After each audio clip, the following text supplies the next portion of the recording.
Stephanie Poole, Here. Tip Kuhn, Scott Hopkins, Here. Howard Wittosh. Here. We have a quorum. All right, so this is the first meeting of the ABR for 2014.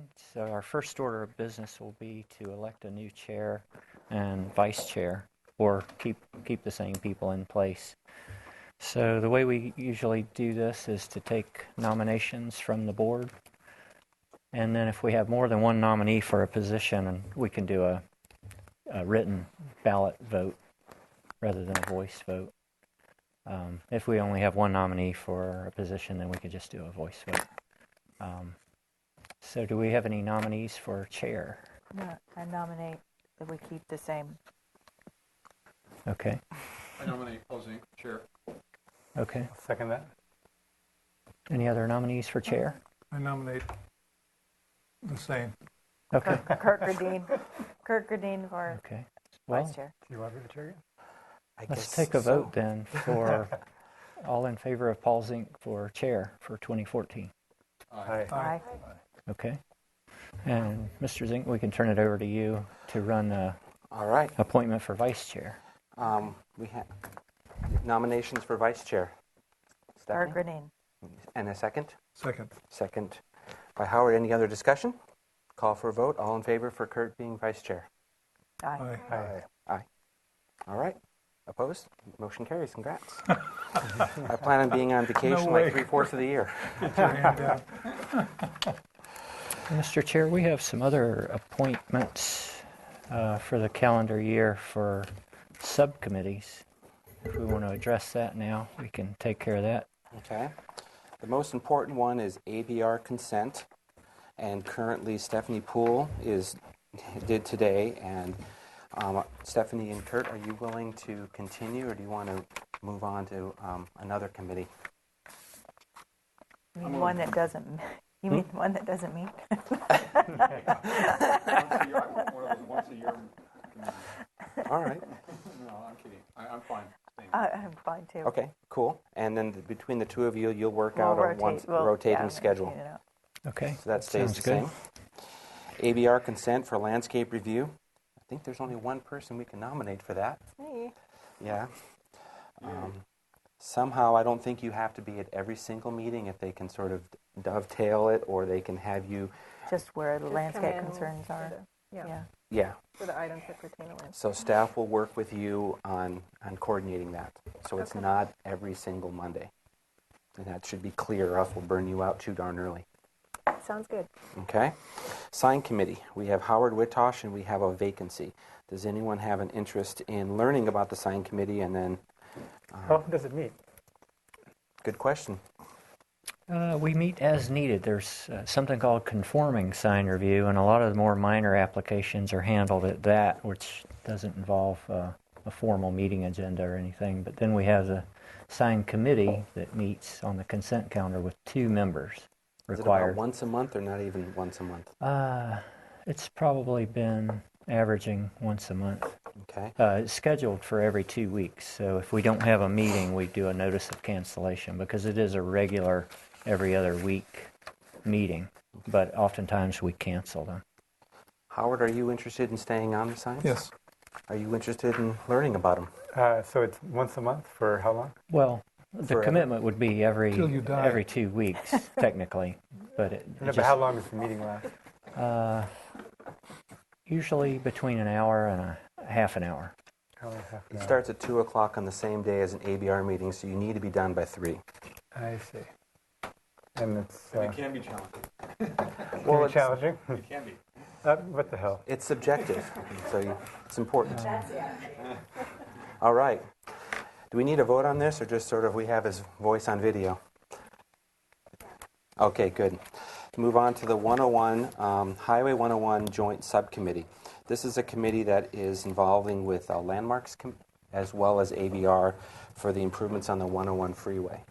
And I actually think it's an important committee because Caltrans is planning on expanding the freeway, and our review is really the landscaping issues as well as the typical foo-foo stuff that's not in every southern town, Southern California town. The details that we have that are unique to Santa Barbara. So it's important. And I'd like to step off of it because this is my last year, and whoever jumps on it should be here for the next 2 to 3 years to sort of follow that thought as the designs go through the system. And then that committee probably meets 4 times a year based upon the design process. You'll get emailed some drawings, and it's a joint committee between HLC, staff members, and ABR. And Mr. Chair, there's usually a good bit of landscaping involved with that subcommittee. And That's but the thing about the landscaping, not to burn her out, she can be an alternate in the sense that HLC also has a landscape person involved. Phil Suding was involved a lot the time that I was involved. So your role is important, but there are HLC members that also bring to the table that professionalism. Attach my name to that. Okay. Anybody else? I'm interested. Okay, Howard and Kirk. And can we put you, Courtney, can we put you down as an alternate? Sure, yeah. Okay. Just so you'll get the emails and you can, and I don't know who the HLC person involved will be this time, but you can coordinate with them and touch base. Visual arts in public places. I think I lucked out last year and I didn't go to a single meeting. Maybe I went to one. It's an interesting meeting because they talk about the artwork in town, and lately it was the butterfly wings at the airport. That was the project that we reviewed in addition to other things. Join that committee. All right. Perfect. Courtney and Scott. Lower Mission Creek Design. Are we still doing things down there? Is it as a separate committee? They've all come before ABR, I think. Yeah, they haven't gone to a At subcommittee. least the bridges have. I don't know what's planned for that. Let's If- leave that how off many unless meetings that staff would involve? comes back to us with a requirement. They'll come straight to ABR. They haven't been going to a separate subcommittee. So we'll put that one on hiatus for a while.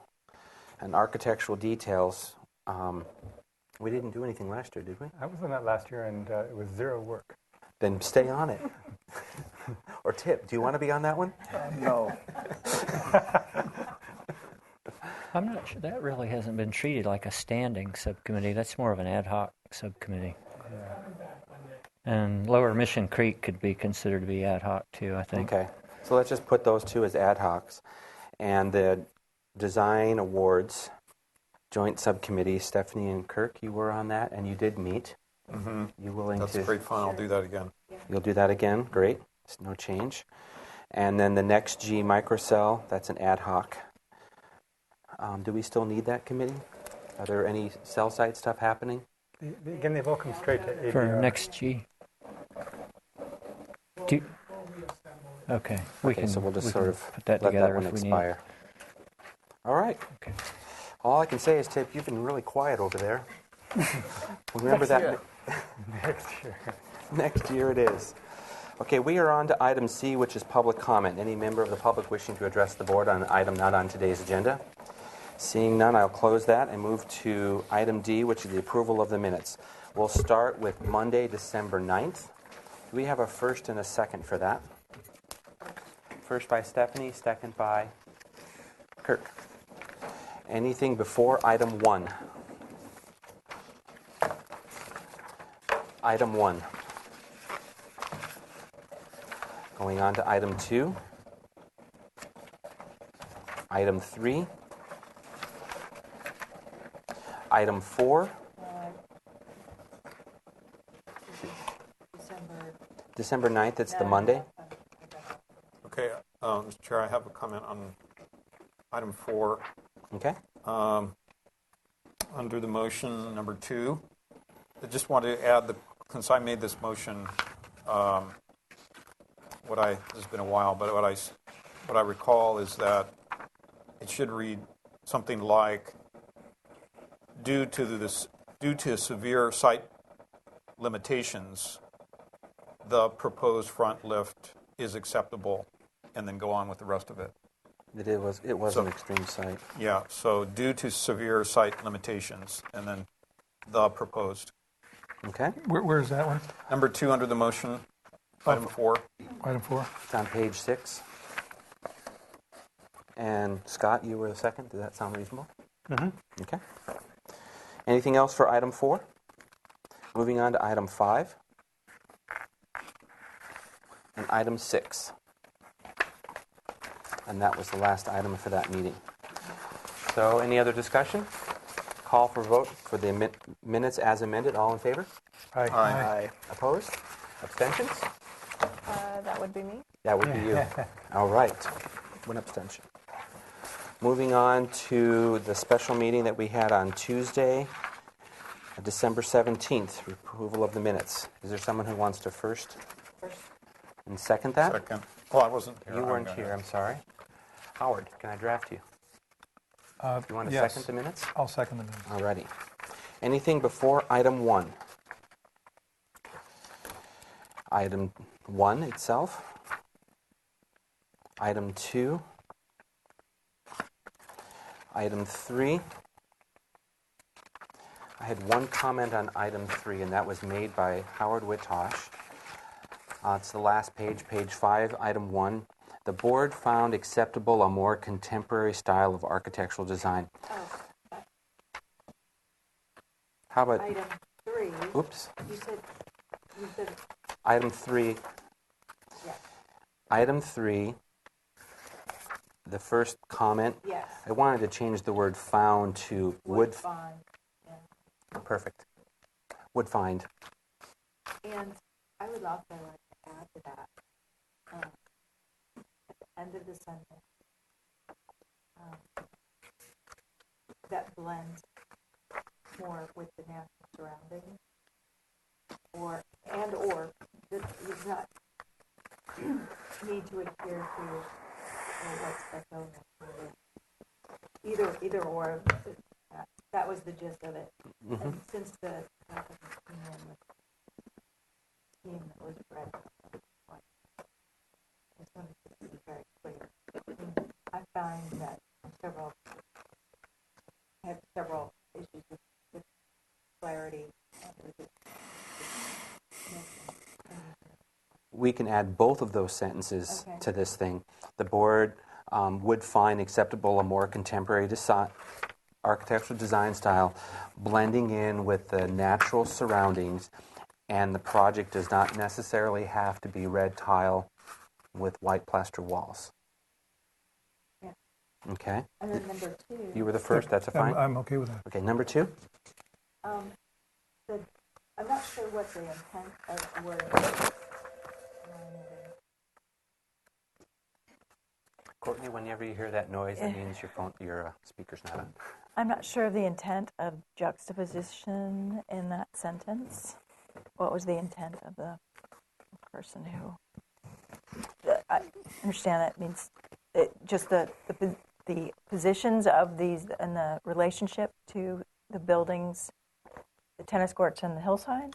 Is that What about to study the impact of the two on the hillside? what was the arrangement? That's what meant by juxtaposition? The arrangement? I don't think it was the arrangement. I thought it was that they carve into the hillside a lot more than is represented in the plans. And that was part of studying the earthwork and all the rest. Okay, right, and we go on to mention that farther down the list, I Right. think. I just didn't think that was clearly worded. Can you say study the impact of the proposed tennis courts and new building Yes. on the Yes. hillside? Yes. Because that's really it is. It's the impact of the hillside. And then I have a comment about item 6 for Okay. that. I just wanted to add the end of the sentence, study the proposed gateway entrance and egress for more efficient and safer vehicular turnaround and drop-off space. And drop off. That's a good point. Anything else for this item? Item 3. And that's all fine with you, Howard? Yes, all Perfect. So I'll call for a vote for the minutes as amended. All in favor? Aye. Aye. One abstention. Abstentions. 2 abstentions. 3 abstentions. Yeah. All right. And opposed is none. Good. That's it. Thank you very much. I have a question. On these two projects, on these two draft minutes. The business about the State Street project, this is Cornell and Associates. I remember at one meeting we were concerned about the blandness of all white, and then we suggested color. Is that In how the it minutes- stands now? In with the color? minutes, it said some members weren't satisfied with the colors. So it's still Okay, I have a clear recollection about this. We, not at the last review of this project, but at the previous one, where we were looking at the back buildings, there was a proposal to have more than one color to those buildings. And the comment that I remember making was, we were seeing it more like a Hilltown kind of design, and thought that white, having them all white or similar off-white, was preferable. At the last review, they came in, the renderings had color on the building, on the front buildings along commercial State building, Street. yeah. All the commercial buildings were of a different color. And Gary and I both commented on the fact that we didn't care for the color that was chosen, and I think it was an error, actually. It was an office error, because Brian made some kind of comment to that effect. So that's what that It also addresses. is reflecting some comments from the public, which said that they didn't. So that was the concern, Yeah. that was the concern we had, was about the proposed colors for the commercial buildings. Right. correct. And Yep. then we carried over the minutes from the previous one that also talked about it. Right. Majority of the board is in favor of white as a predominant color for the project. So I think those go together, actually. Thank you. So I would say that that's still semi not resolved because he didn't bring us an official color board. Right. Okay. And then Stephanie, Courtney, when we start reviewing a couple of projects that are kind of heavy in the landscaping and you didn't review them because it was prior to you, we might encourage you to watch the video so that you can participate in the conversation. I plan to do that. Okay. Have a chance.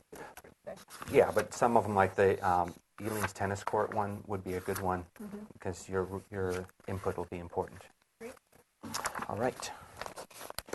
Moving on to the consent calendar, starting with today, December 6th. Is there a first and a second for the minutes for the consent calendar? First by Kurt, Second. second by Stephanie. Okay, thank you, Mr. Chair. For consent calendar today, we had item A, 404 Santa Fe Place. Got project design approval and final approval as submitted. Item B, 432 East Haley Street, was referred to the full board, so we would like to add that to the end of today's meeting after item 4.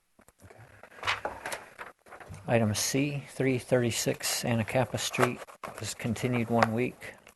That was a review after final. Item D, the 200 block of North Soledad Street and other areas of the city. Got project design approval and final approval with conditions. Consent was reviewed today by Stephanie Poole, and item A, the landscaping project, was reviewed by Stephanie Poole and Courtney Miller. Great. Any other discussion for that? I'll call for a vote. All in favor? All right. Aye. Opposed? Motion carries. Moving on to item F, which is announcements. Does staff have any announcements? Just as we just mentioned, we need to add that item that was referred from the consent calendar, the 432 East Haley Street. And staff would like to welcome and acknowledge new member Courtney Miller joining the ABR. Yes. Thank you. Yeah, landscaping is a very important and big part of ABR review, so we're very happy to have a landscape architect on board. Great. If that's all, let's move on to item 1, which is the urban forest management.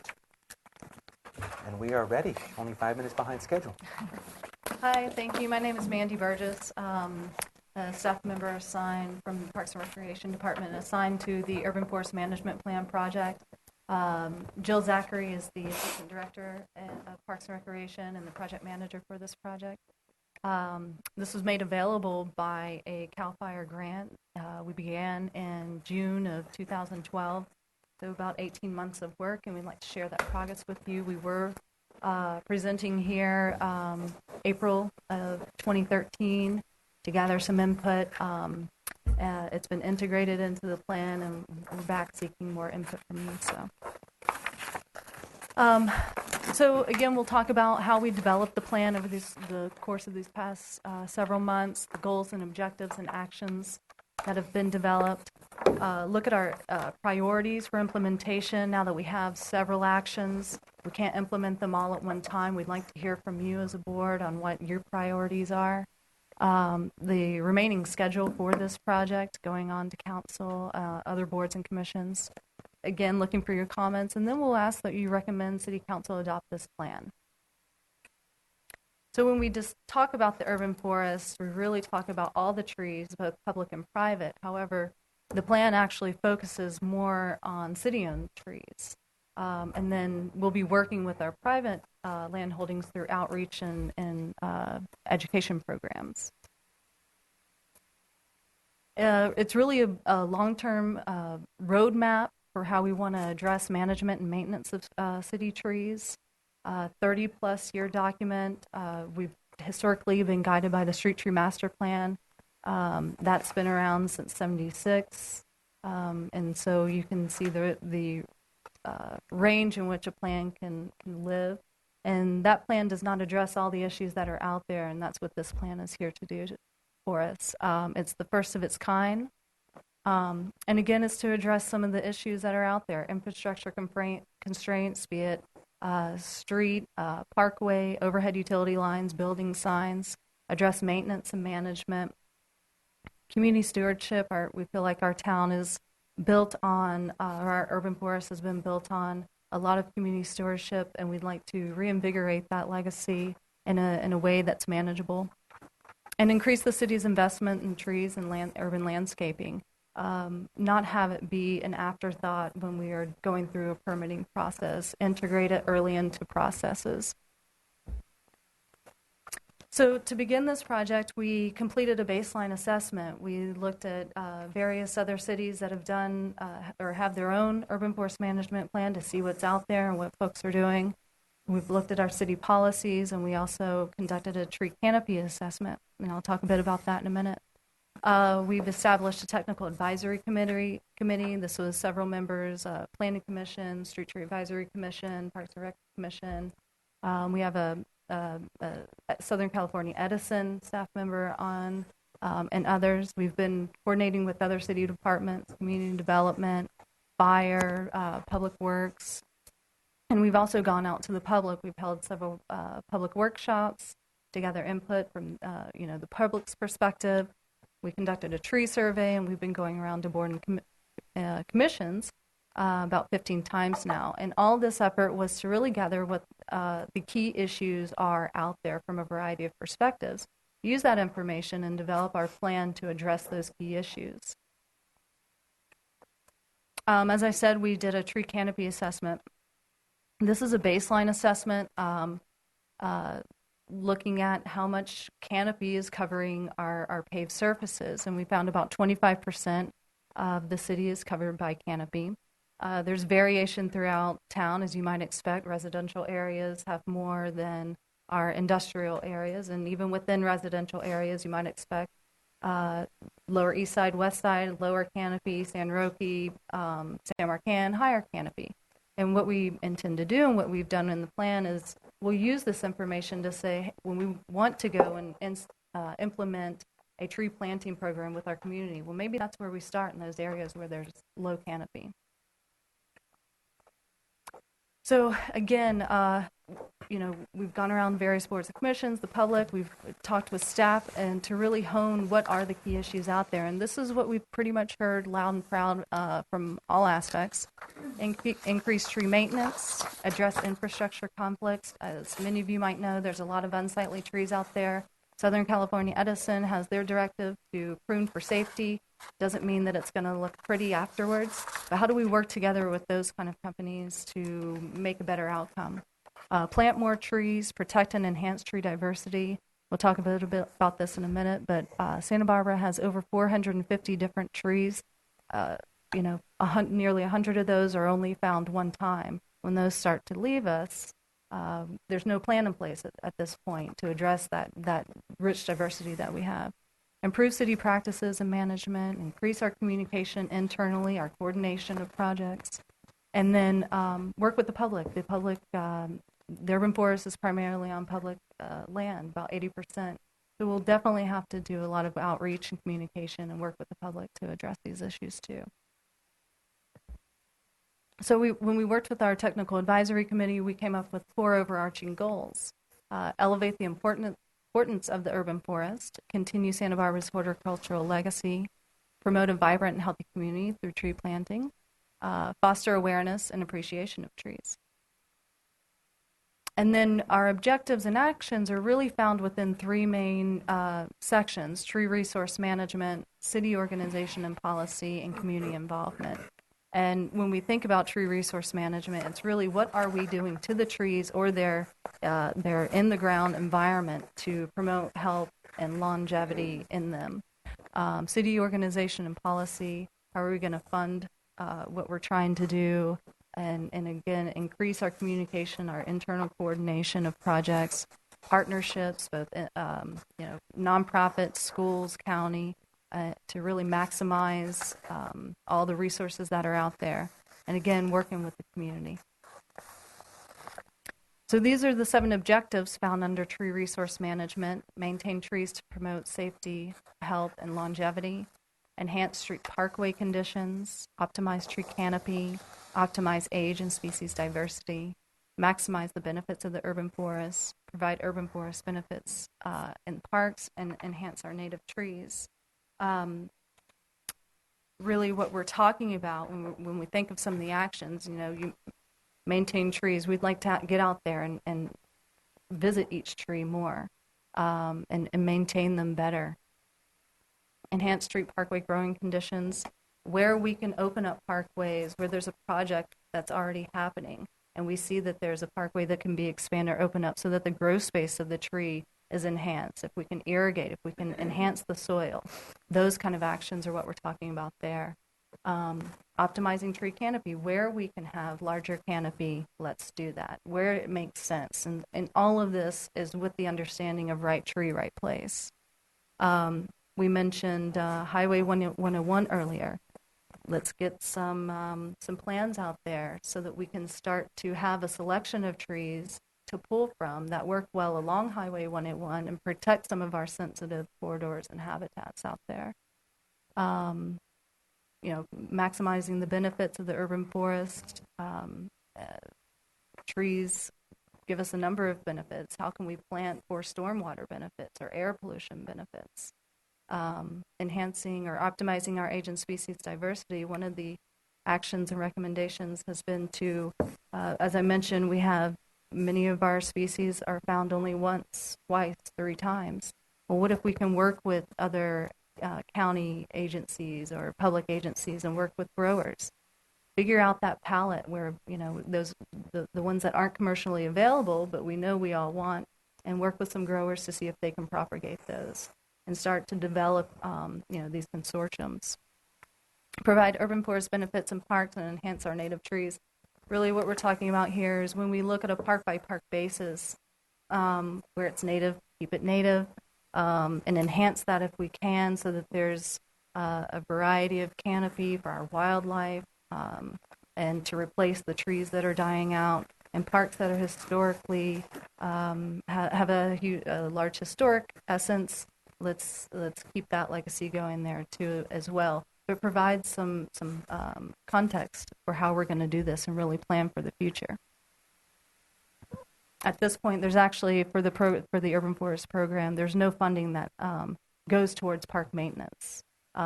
So there's very little coming out of the general fund. But when a tree is lost in a park, there's no plan to replace it. We don't have the funding to currently replace trees. So if that keeps going, you can imagine where we'd be in several years.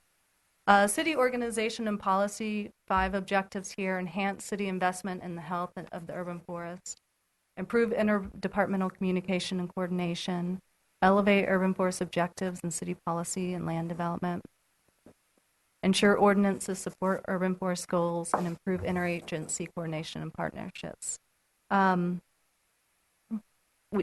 I mentioned, it's going to take increased resources and funding to be able to trim trees more regularly, to be able to plant more trees a year. So there will be a funding component to this. We would like to see a team comprised of various staff members from various departments so that we can start that coordination and communication to address revisions and to construction specifications, develop parkway guidelines. Street tree master plan update is one of the top things on our list. Again, that's an old document. It has served us well, but the environment isn't the same as it was in '76. We have a lot more pavement, and we need to revise that document, as well as develop a park tree master plan so that we can start looking at our parks on an individual basis. And again, partnerships with other agencies and schools and nonprofits. And then community involvement, 3 objectives here: enhancing public awareness and appreciation, expanding public participation, and expanding public and private partnerships. So the forestry program does not have an outreach program to it. We interact with the public through our enforcement program and through permitting. We would like to shift that, have an actual program, a comprehensive program through media, through the web, through training, so that we can have a staff member address questions and provide workshops to the public so that they can Q&A, what's the best tree, or, and then, maybe an adopt a block or adopt a tree program. How do we, many of our members of our public have addressed that they would like to be more involved with maintenance of street trees. So setting up programs that we can do that, incentivizing so that, planting on your private lawn, how do we work with programs that can bring incentives and, again, elevate the participation through those mechanisms. So we have developed a plan implementation matrix. It's page 46 in the Urban Forest Management Plan, and this is one of our first steps, our initial steps to looking at how we're going to start implementing some of these actions. And this is designed to show us which of our actions are new, existing, or expanding, and then color-coded so that we can say, okay, we think this action, we will just take this on as part of our daily work. This action, it might need a short increase in funding, but will go away. We want to develop some type of guidelines. We want to do an assessment out there. Might take a short increase in funding, but then that would go away. And then blue would be long-term projects or programs that require long-term funding. So again, increasing our tree maintenance cycle, we would need additional funding for a prolonged period of time to do some of those. So that's one of the things we'll be working on as we go on to council, to really hone what the financials are, what we're really asking. But first, we're looking to get our priorities straight as well. So, we're here today to hopefully gather from you what some of your priorities you see are, and through our meetings, we have developed some 5-year work plan priorities. If you can comment on those, we'd love to hear that. Increasing under tree resource management, increasing tree maintenance cycles citywide through contract work, developing multi-year maintenance plans. So we have many trees. Currently, the forestry program does year by year, maybe 2-year along the budget cycle maintenance plans. But how do we go out further than that? There are trees that we know are aging out. How do we make it such that it's not a huge impact on our community if a number of trees need to be removed? And how do we start to plan for that? So multi-year maintenance plans. Increase tree planting by identifying planting locations in areas where larger canopy trees can be planted. Again, maybe this is in our parks, but even if along our street trees, maximizing the canopy in those areas and identifying areas where that can happen. Develop a tree training program for trees located under utility lines. As I mentioned, we've been working with Southern California Edison, but beyond that, other utility companies. Specific to utility lines, though, if we can start a young tree that has to be under a utility line, start trimming it early in such a way that it can, be trained around the lines and maybe reduce that aesthetic, the downsides of being under a utility line when you're heavily trimmed. Formalizing those partnerships with Southern California Edison and other utility companies so that the goals and the intent are very clear and we can work together. Revise city infrastructure construction specifications and development of formalized parkway planting guidelines. Planting guidelines have been on a case-by-case basis. How do we provide more tools so that, these are more spelled out. Continuing on under tree resource management, partner with neighborhoods for supplemental tree maintenance. I mentioned we would like to increase our plantings, and maybe where we would increase plantings is an area where the neighborhood can provide supplemental care. That would offset, the funding resources needed to plant and maintain a tree. So those are areas where we might start, work with local and regional nurseries and other public agencies to grow and propagate unique trees. I mentioned this earlier. Protect trees in historically significant parks through increased planting and maintenance. There has not been clear guidance on how we treat our historic trees for the future, and we recognize that needs to be dealt with as well. So city organization and policy, again, we're under a 5-year work plan. Increase annual maintenance funding for city trees. Establish a tree capital improvement program. Treat our trees just as we would any capital resource and set aside the funding to do so. Establish funding for community outreach and establish an urban forestry team. Again, that would be staff members of various departments to coordinate and communicate and work through projects. Implement staff board and commission trainings. There have been lost opportunities to plant or enhance an area just because sometimes our staff members change and they're not as up to date as they could be. Our board members, if we could get some trainings out there and do some Q&A. Updating the street tree master plan I mentioned was one of our top priorities. Developing a park tree master plan. Parkway vegetation planting and care guidelines, both for as a resource for our boards and commissions, our staff members to help the public with, and as well for our public to use. And then updating city ordinances and plans to provide consistency and reflect the urban forest objectives. So just making sure that this plan is consistent with other ordinances out there. So some of the priorities we see for community involvement is basically developing the outreach plan. Again, an adopt a block or adopt a tree program to provide some supplemental tree care. Public workshops to provide technical assistance and education. And a recognition program. So those that contribute greatly to our urban forest initiatives and objectives, how can we recognize those members of the public? So up here we have, we've been going to boards and commissions. We began in December. We'll continue on through January.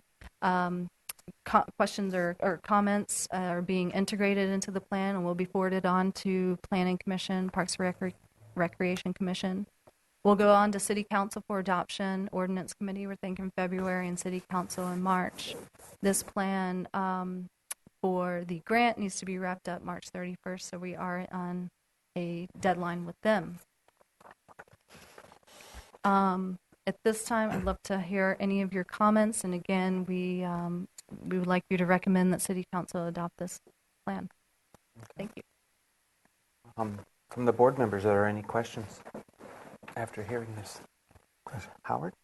Did you also consult various departments within the city, like Public Works Department, Street improvement areas and, the street improvement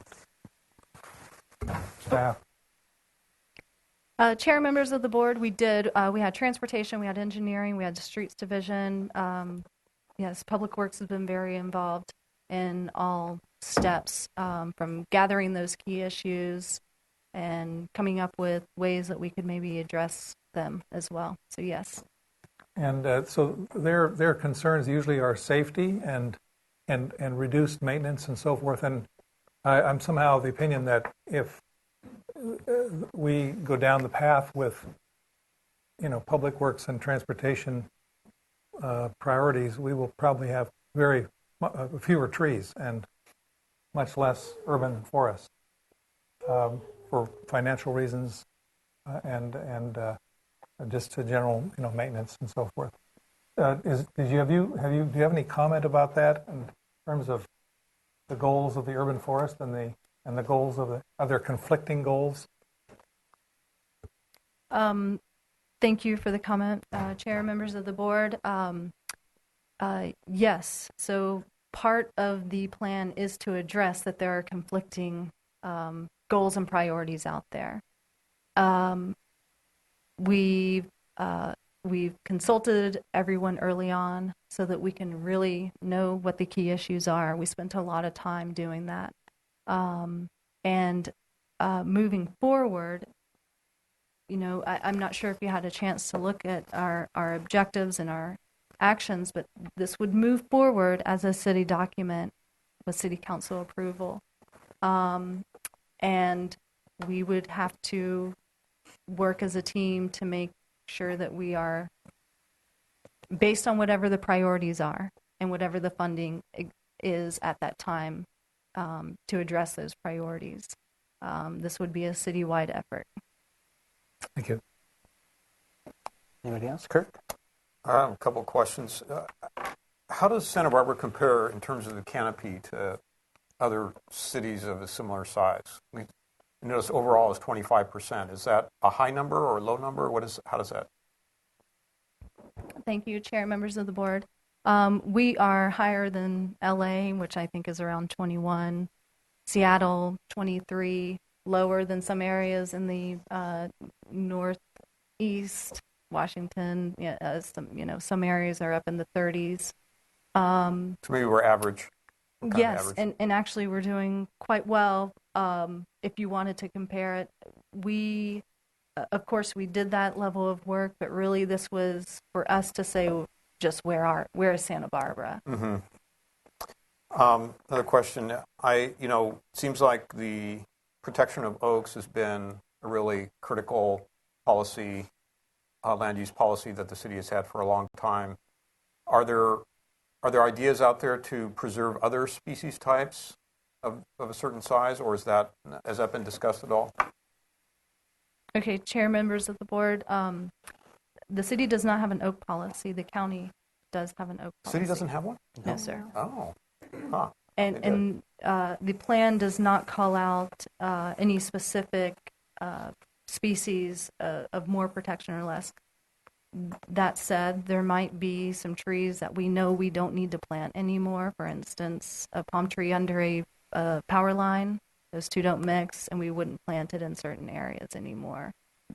That's just one example, but there's kind of no list, and there's no, Why is that? Protected. It does seem like oak protection is a valuable thing. Why doesn't the city do that? I'm not sure, to be honest. Okay. I think this is my last question. Is there any discussion about promoting edible trees, like fruit trees? I know there's other cities that have, entire areas that are dedicated to edible plantings that are really open to the citizens to harvest.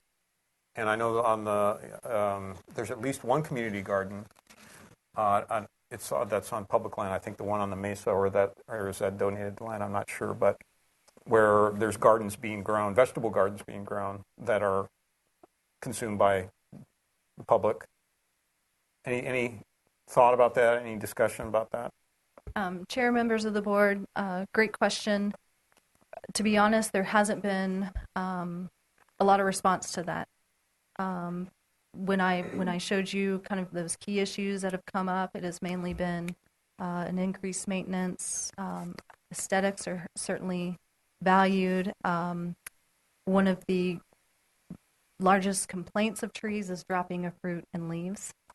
So, to be honest, it really hasn't come up in many of our workshops or topics. You have a question, Stephanie? When I moved to Santa Barbara in the late 80s, there was a 7-year drought. It was the end of it ending. But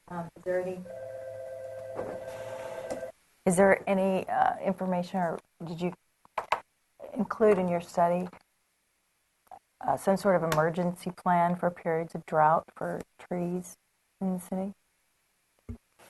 Chair, members of the board, we did not include drought, drought conditions or how we would react to drought conditions. The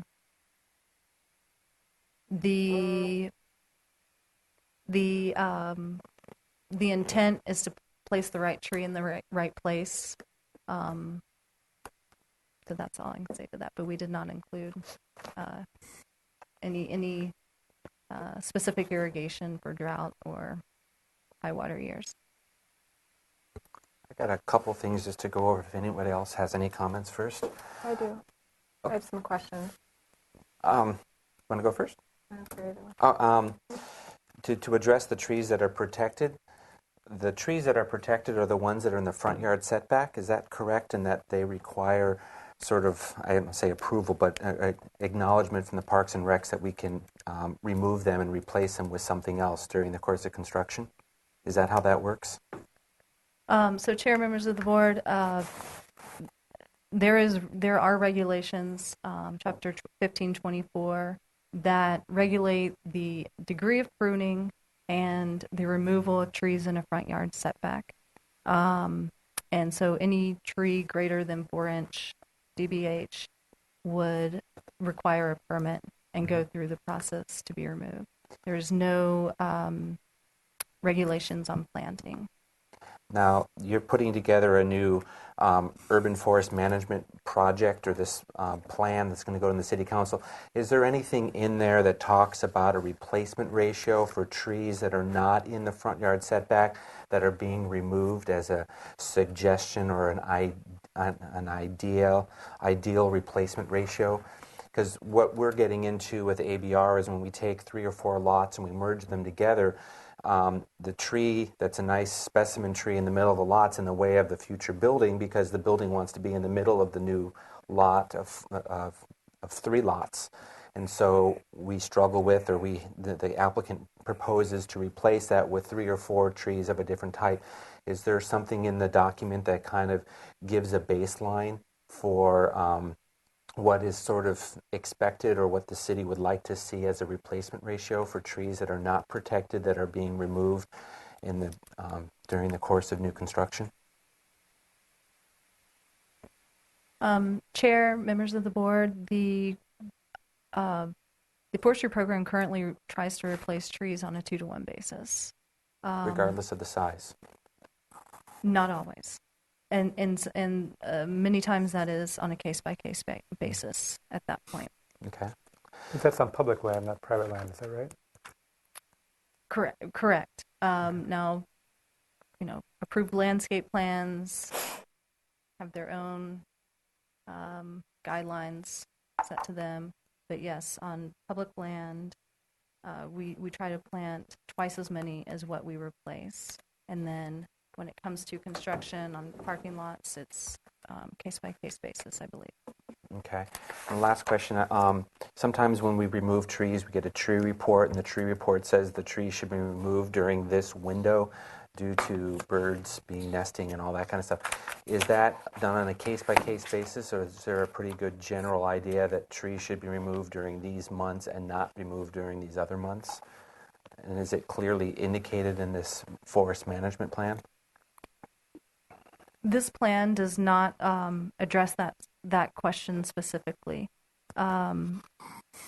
It does recognize that during construction, we need to clarify more in our construction specifications. And in fact, that's one of the priorities we have, to look at our construction specifications for tree planting and protection during construction, and address all the questions that have come up that are not written down, are not part of policy.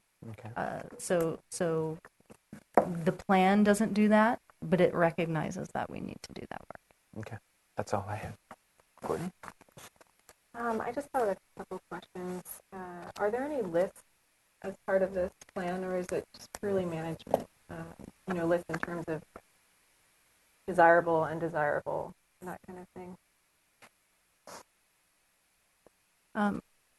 Chair, members of the board, this plan does not contain that. Again, this plan is mainly looking at what are all the issues out there and how to address them. So it's our to-do list. The street tree master plan has a list associated with it. When a tree gets designated to a particular block, we keep that on file. There's a database for that. And again, we don't have a list in town or in our database that is, a yes and a no. We do have a community guide that is designed to help our community plan, and maintain trees on their private property. In that guide, we've listed trees that do well in Santa Barbara, grouped under small, medium, and large. So we have a sense of what we would recommend. Our urban forest superintendent, Tim Downey, would be the one to talk to about specific species and where. But this plan does not have a specific list. So the plan really just recognizes the issues and serves as a instruction to the rest of the city. Right. Okay. Does it address fire or high fire hazard zones?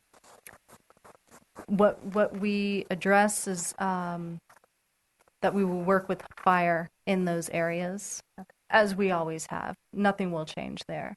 And again, where it makes sense to plant a tree, we would do that, and we would do that consulting our partners in our other departments. Great. With that, do we need to take an action and a vote? Yes. And are these something that was supposed to be passed out, or is this something different? That's not you guys. That's okay.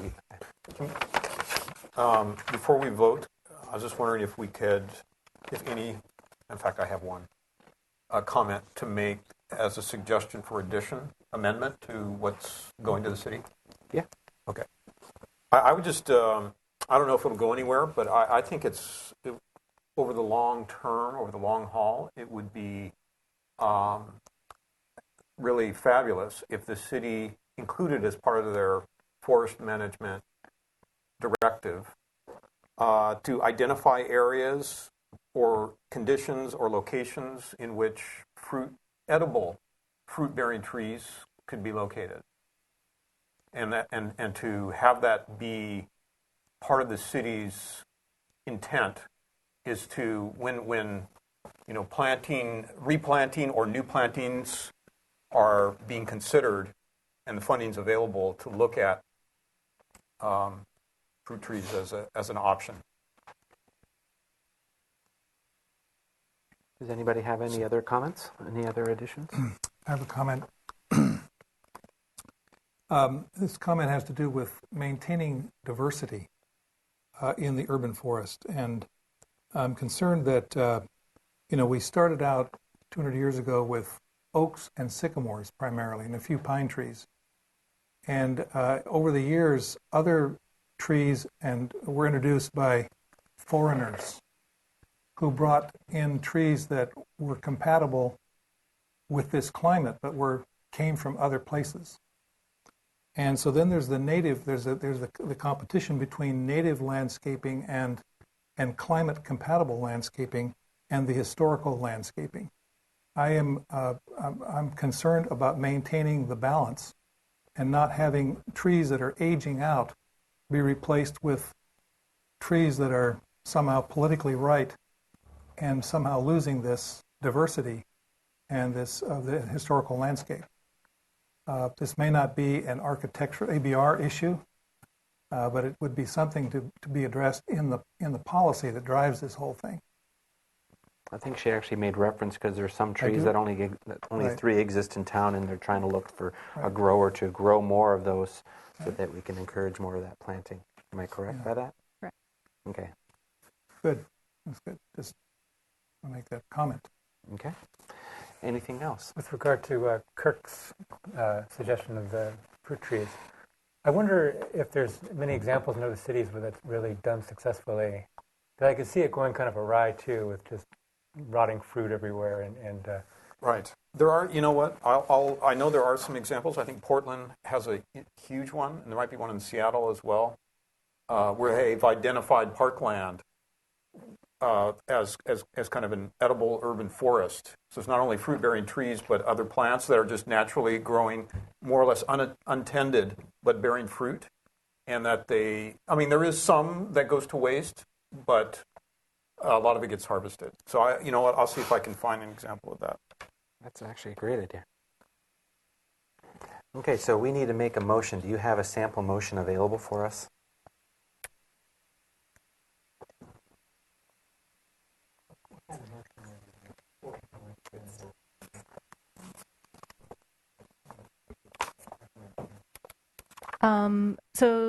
Staff recommends that this board recommend the plan for adoption to City Council. Recommend City Council adopt the plan, the Urban Forest Management Plan. Is someone willing to make that? I'll make the motion. Second? I'll second. Second by Howard. Any other discussion? With that, I'll call for a vote. All in favor? Aye. Aye. Opposed? Motion carries. Thank you very much for your work. This is important. Thanks a lot. All right. We are moving on. We are a tad late, but that happens. This is the 300 block of West Coda Street. It's item 2. This is an... I don't know what that means yet.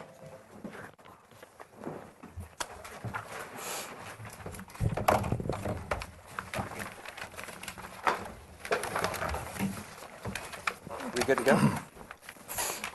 Okay, this is a new project. I'll briefly go over the project description, and then you can give your name for the record.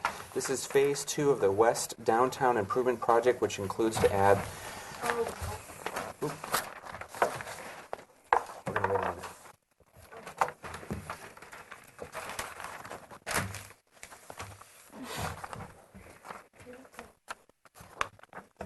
No problem.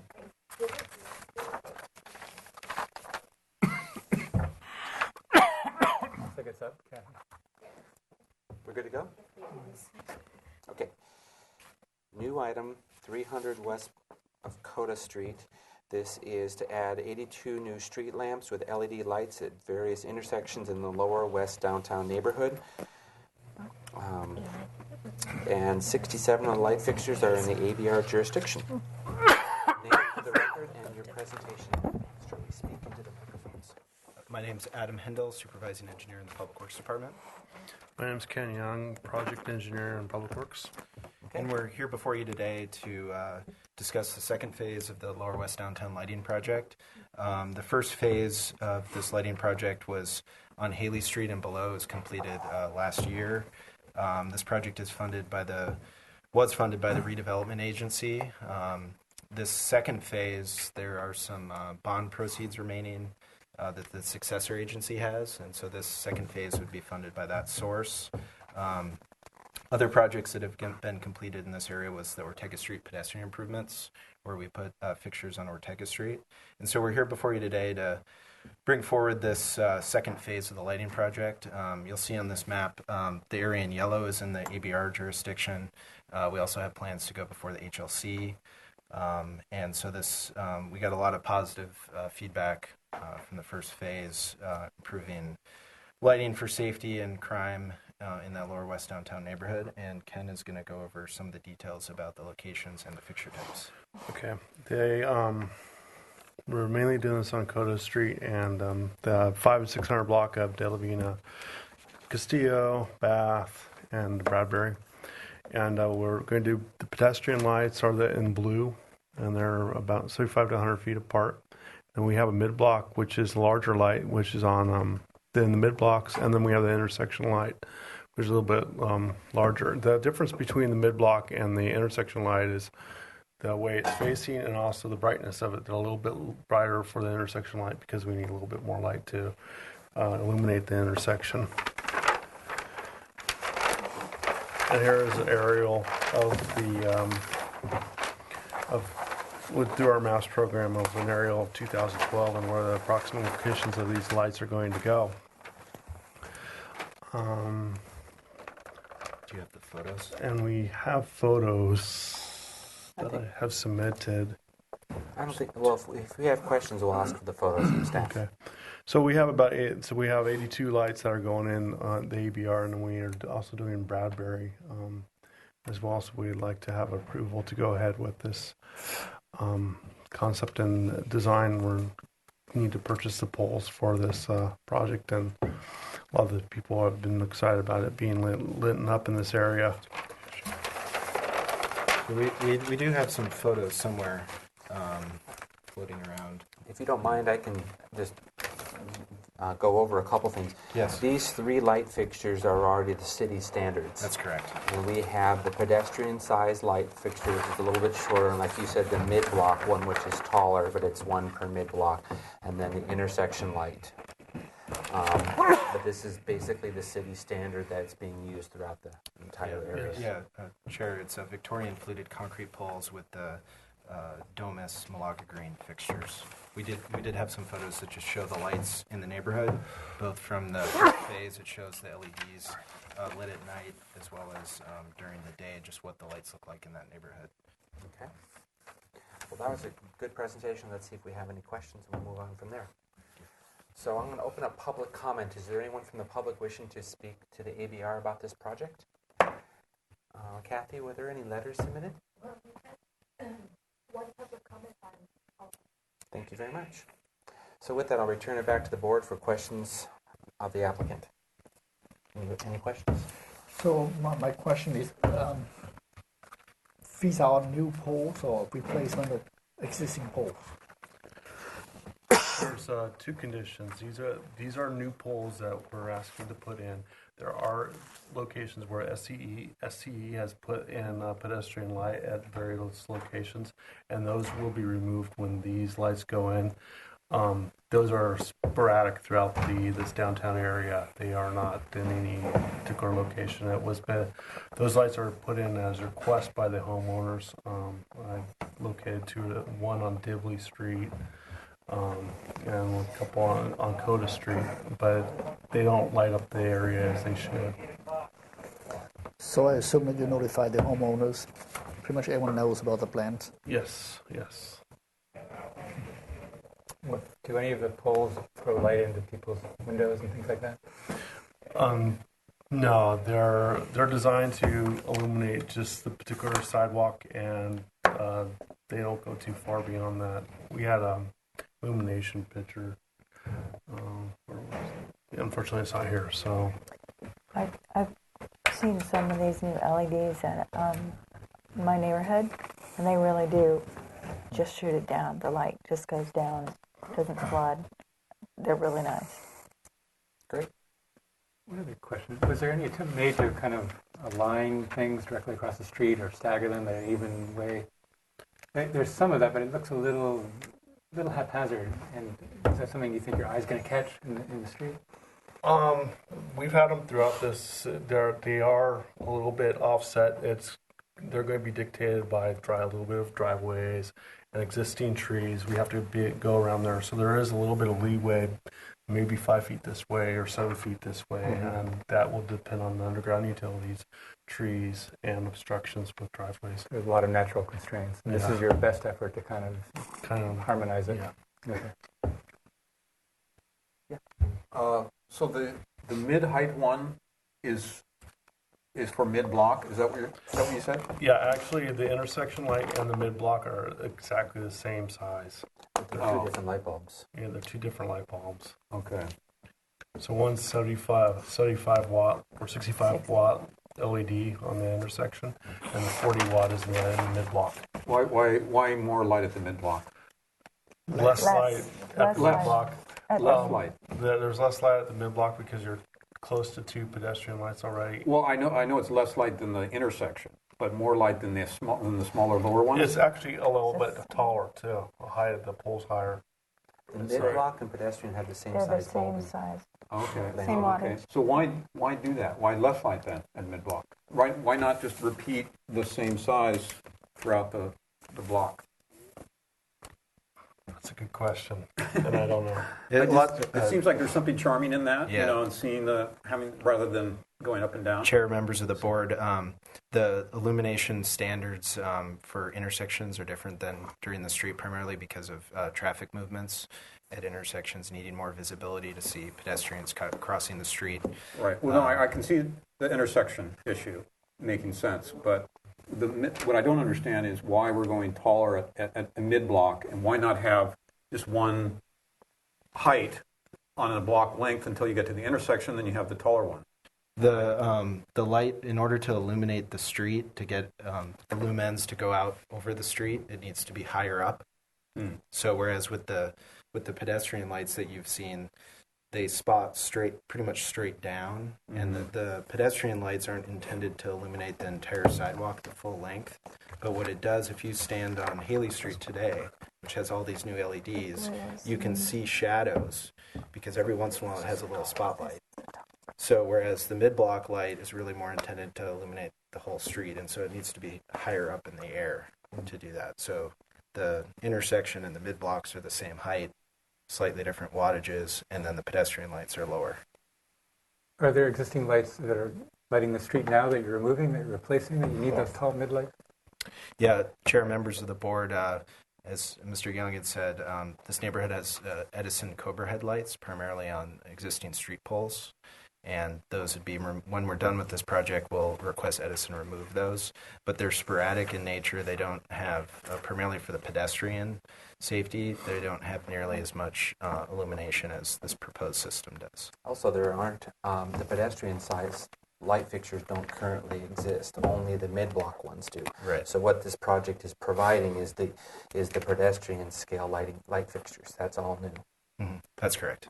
All meeting the same architectural standard and uniformity.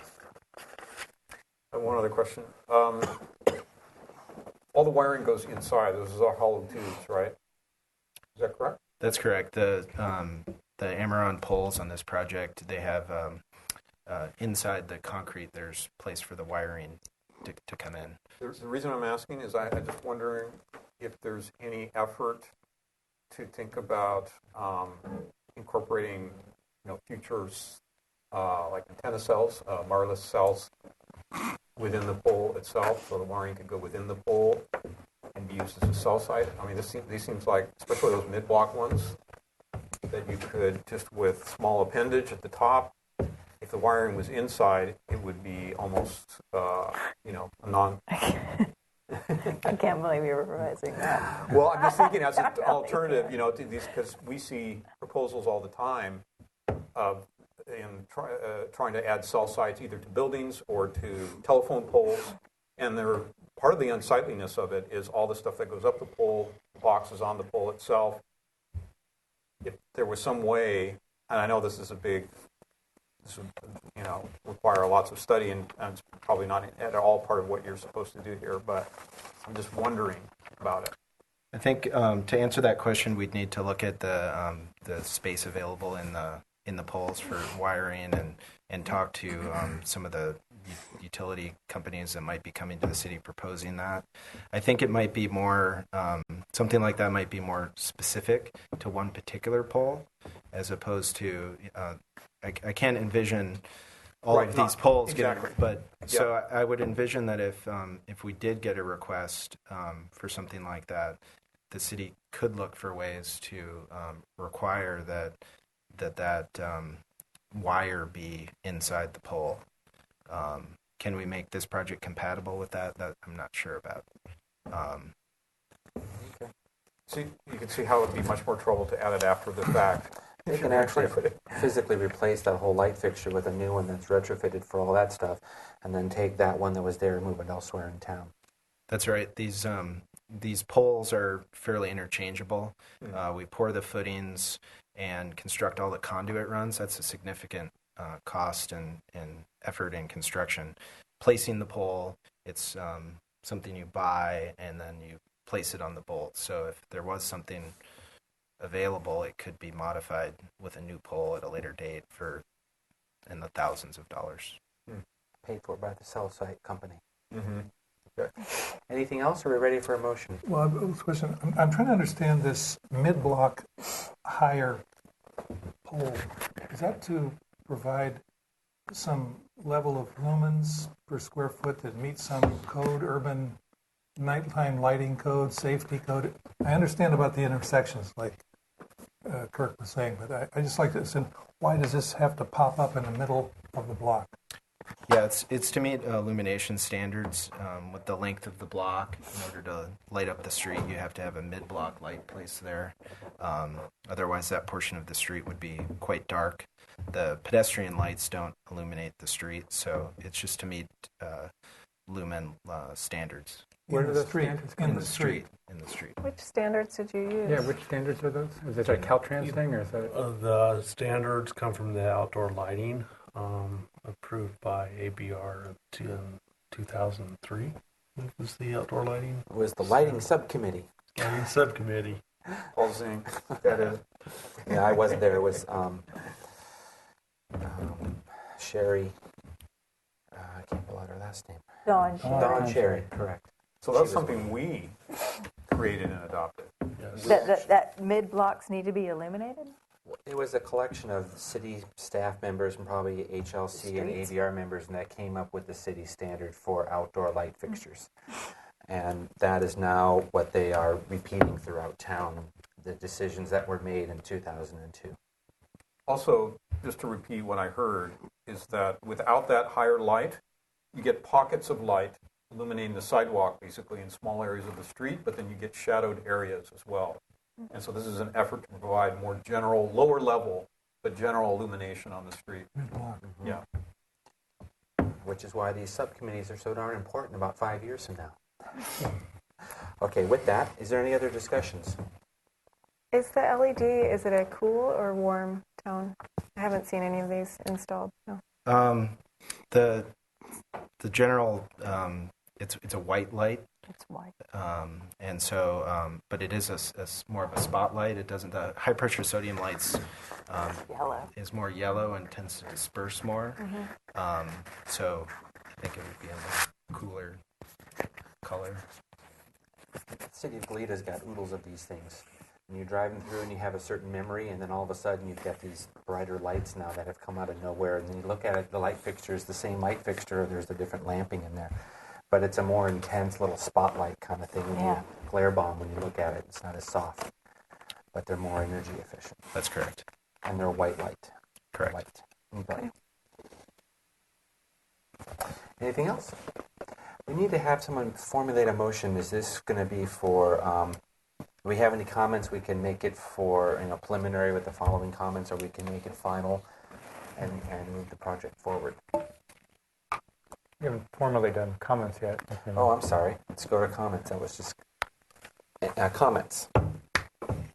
Initially, I was concerned about I think many board members are getting the same take. And the more I think about it, there's going to be street trees separating these. There's a lot of visual clutter on the street. And I don't think your eye is going to catch it too much. And it's probably worth the added illumination in the center of the street. So again, initially, I was like, kind of grated me thinking that you did this thing, but I think that I can support this project. Thank you. Comments? You're right, Kirk. I have another question and then a comment. Are there also telephone poles on these streets?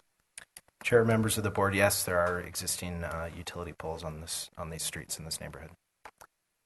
And you are going to be digging up the street or the sidewalk to get to put new lines in? This second phase of the project, as we did during the first phase of the project, we installed the conduits using underground directional boring. It's a trenchless method to install conduits. There are some excavations, but the primary conduit runs are done with boring, and that's in an effort to minimize impacts during construction as well as maintain our pavement surfaces. So it's not an open trench to install the conduits.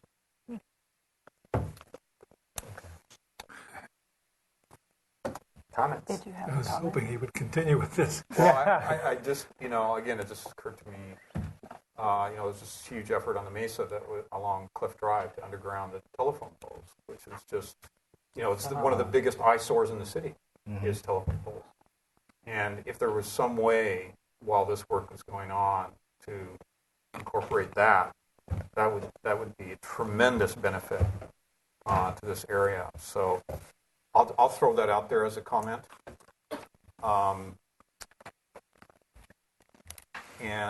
And also the comment that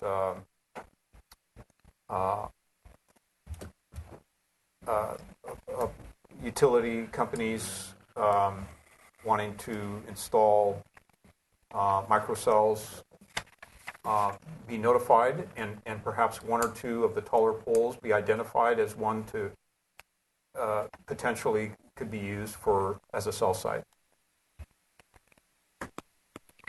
You want to make that a motion? If there's no other comments, I'll make a motion. Well, we have. Go ahead. I think that there are plenty of utility poles in the area that would be a more appropriate location for cells.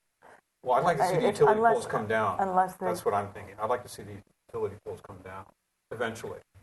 And we put cell sites on utility poles, then that ensures the fact that they're not going to ever be undergrounded because there's more investment there. So I'm really familiar with this neighborhood because I used to live on Coda Street at Bath, and there's a lot of really tall trees, and the power poles and utility lines are very high up in the canopies, tree canopies. Mm-hmm. I think this is really going to help with safety in that street.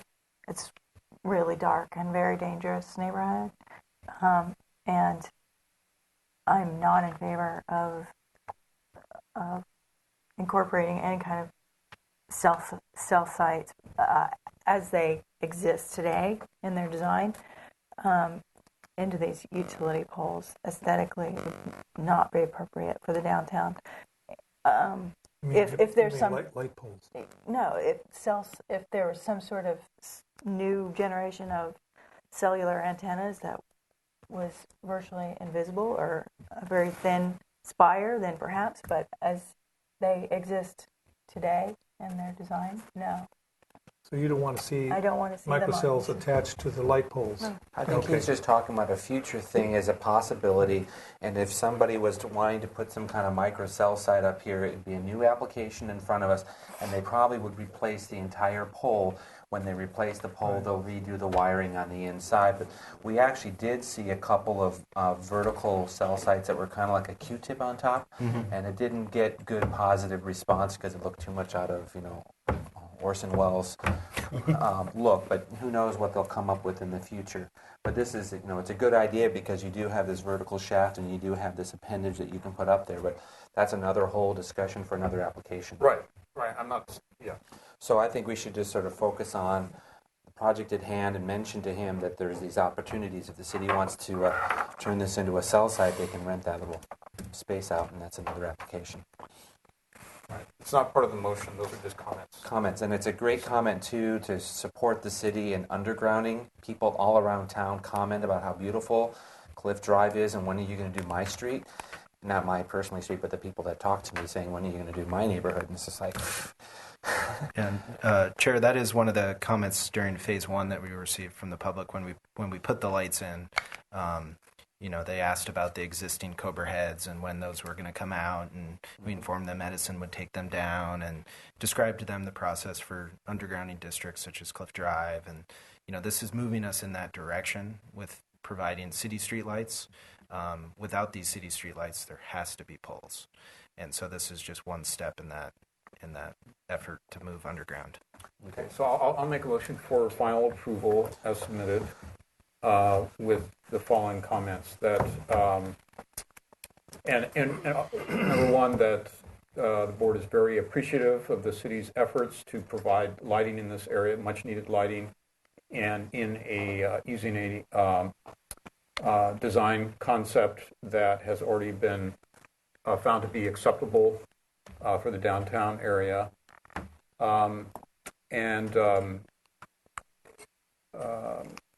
That if there was any way to incorporate the undergrounding of electrical lines in this area as part of the city's effort to illuminate, that would be supported. And just as a suggestion that one or two of the taller pole sites could be identified as potential locations for future cell sites, with the understanding that it would come back as a separate application and then we would have to review the proposal and see what it looked like. But just as, I don't know if there's conduit lines that could be put as a way to facilitate that, but it seems like it's a potential option. Thank you. Is there someone who wants to second that motion? Can I second it and make an addition? Go for it. And that is the applicant might consider larger borings for future electrical at a later date, rather than doing it all at once now, have that option in place. Okay. Anything else? Any other discussion? Call for a vote. All in favor of the motion? Aye. Opposed? Motion carried. Oops, one opposed. One opposed. I'll announce a 10-day appeal period, and thank you very much for your project. And Thank you. Thank you. moving on to 406 East Haley Street. We apologize for being a tad behind. This is a new item as well, so I'll briefly go over the project description. This is a proposal for an exterior and interior alteration to multiple buildings consisting of the following: reconfiguring, restriping of an existing unimproved parking area with 10 parking spaces and bike parking, landscape improvements, as-built change of a 240 square foot residential accessory building to commercial use, second-story balcony for an existing residential unit, 2 new trash enclosures, and a voluntary lot merger of 4 parcels.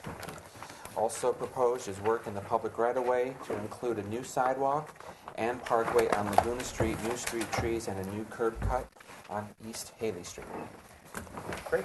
May I have your name for the record and your proposal? Yes, Mr. Chair. Clay Arell with AB Design Studio, architect for the project, and with me is Adam Grossens from AB Design Studio. Happy New Year, everybody. First day back. So you went through a pretty lengthy description here. This is the old Tileco building on the corner of Haley and Laguna, which is, love this thing, here. So here's Haley going this way, Laguna here. And currently the building is vacant. You can see from this perspective here, this is the old Tileco building. And then the project that we're proposing here today consists of this small building over here on Laguna, the old Tileco building that sits here, this building here next to that, and this building next to it, which has varied uses in here over the years. Lastly was Comanici's, and there's a residential unit up on the top. And this is not part of the project, but this is here. This is a view of the inner courtyard, so it'll be much easier to see on the site plan, but there's a kind of a central courtyard. If you've been to Tileco in the last year, they've had slabs of materials out on display out there. And the proposal that we're doing today is really to come in and clean up the buildings. They needed a lot of work and get it ready, doing new roll-up doors in some areas where there are already roll-up doors, opening up the connections between the new parking on this side, and really just giving this thing a new life so that we can get some tenants in the building. So here's some photos of the building. I'll walk you through a little bit. This is catty corner to the project on the other corner of Haley and Laguna. This here is, I'm looking upside down, sorry, but same building. This is across the street, across Haley there, and then here is the Tileco building on Haley. Laguna's right down in here, and then there's this building next to it, and here's another view of that building. So we'd be replacing that door with a more of a glass roll-up door. This is where Comanici's was, and the residential unit marching down the street and towards the east or northeast. There's the Comanici building with the residential unit. Here's another small retail building next to that. Small retail building here. Here's 420 East Haley, which is the building we recently purchased. And then here's a close-up view of that, of the Tileco building. So, it's kind of an old warehouse-type building used for lots of different uses over the years. Corrugated metal roof, corrugated metal on the facades. A lot of tired old finishes that we want to come in and just clean up. Here's a view that sort of matches the rendering on the front page. Laguna coming down the street here. There's a side view along Laguna. You'll notice here, sorry guys, I'm looking upside down. This is a door that actually is a paseo that goes through the two buildings. This is next door. This is the Buena Tool building next door. Here's this little tiny building that was in the rendering. Here's another view of that. Here's our building here. Here's that pass-through. Sorry, it's not this. It's right here. But here's the breezeway. So that's kind of that. Then there's more interior shots. These are some adjacent buildings. Courtyard shot. Looks like the courtyard from upside down. This is the back of the residential unit in the back of Comanici's. So is this driveway part of these parcels? It is not. It's a separate parcel. Okay. And then this is the little white Spanish-style building up front, and this is a driveway that accesses this parcel. Okay. This is that same the building behind this building. More shots. This is across the street. Looking at some of these upside down. Yeah, that's fine. Yeah. So to explain it a little bit more now that you've seen some of that, here's Haley Street here. Here's Laguna Street here. This is an empty lot, except for this small little tool building here, this tool retail building that sits here. Our proposal right now is to utilize this existing curb cut to come off of off of Laguna, and do a one-way drive-through and come out here onto East Haley Street. So we've met with Transportation and Public Works about putting in a new curb cut, and they've been supportive of it. We have to move the power pole and things like that, but it allows us to actually get parking on this property, which doesn't really have any. They've been using it for some parking, but it's not legal, and it doesn't have the dimension that we need, because this is about a 37.5 foot wide lot. As part of our improvements, we're also going to improve the sidewalk, which there is none today. So the sidewalk stops here and stops here today. So we're going to actually go ahead and put a sidewalk in to connect those two, redo the curb ramp, those sorts of things. Here's the breezeway that between these two buildings. It goes into that back courtyard. And then, Paul, here's the driveway that you were asking about that accesses behind here and these other buildings. And these four lots are going to get merged into one. Parcel 1, 2, 3, and 4 is part of the proposal to merge these together. So here's a little couple site plans of existing versus proposed. So here's the existing. Sorry, it's turned 90 degrees, but here's Laguna Street, Haley Street. Here's our curb cut. What we have today, there's those few parking spaces. What we're proposing is to come in, ADA parking here, lots of bike parking. We want to provide ample bike parking, especially now that we've improved Haley with the bike paths. And then we can get in 9 parking spaces that come at angled park, which allows us to drive through and then pull out back onto Haley Street. The property owner will have an easement with this property owner here to have access for these other parking spaces, which are for the these units as well. So this proposal is proposing 10 new parking spaces on a site that pretty much didn't really have any. It had a few here, but they're not legal. So we're trying to make legal parking. We're going to improve this courtyard area and improve the exterior finishes around the building as part of this submittal. Existing demolition plan, we're removing some large doors here and here. Roll up. There's a commercial grade roll-up door there and here that'll all go to glass roll-up doors, kind of like the rendering on the front. You have that out here just so we can refer to it while we're talking because it'll be helpful. This little building will remain, and then this area starts to get improved. And there's some just light interior demo as part of this approval. Oh, the second floor, anything up? This is over there. Yeah, this is.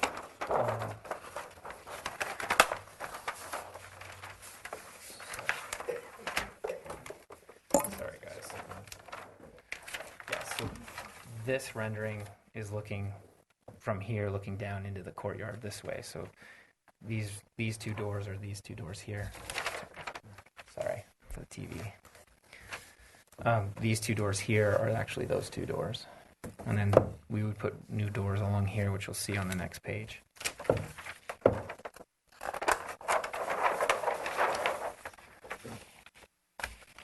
So this was an earlier rendition where we've actually slanted this angle here to open up that breezeway a little bit more to the courtyard. So this is an older rendering, but in essence, the materials haven't changed. We're proposing trash enclosures, gated entry point here, parking, more trash that would service this property. Doing some restrooms and common area restrooms for potential future tenants. Some restrooms on the interior, but most of what we're doing is an exterior improvement. As part of this, we're also, the residential unit on top currently does not have any private outdoor living space, so we're adding a balcony off the back of this building here, which is what this line is, so that we can get our private outdoor living space, and then our common area is going to be here. This is probably nothing you are too interested in at the moment. All existing roofs to basically stay the same volume as re-roof, or? Yeah, we're going to repair and fix what we can. We're also working on mechanical systems. We've been studying the building on where we can hide mechanical. So we haven't gotten this fully vetted yet, but the idea is we've got some valleys that we can hide mechanical units to service these places, these future tenants, and as well as on the backside. Here, this is a 2-story building, so they could kind of sit in this little, this is gabling that way, and then this building's here. So we have some area in here to kind of get some units in. Existing on the top and proposed down below. Yeah, so great. We got the existing Haley Street elevation here, and then the proposed here.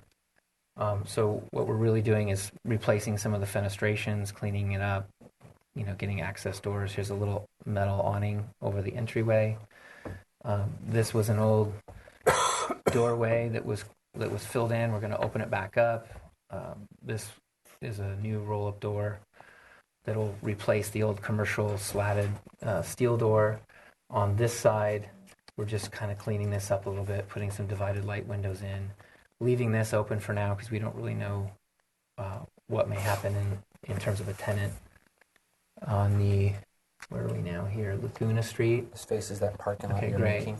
So on Laguna Street, we're going to have these large glass sliding doors, like barn door style.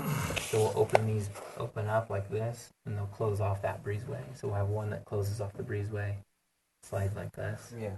And then we'll have a new opening here that will provide access into this space. We're assuming that there might be multiple tenants, so we're trying to design in some flexibility. We're also going to put an electrical closet inside the building here, and then just some kind of just cleaning up what was there. And then you're replacing the finish?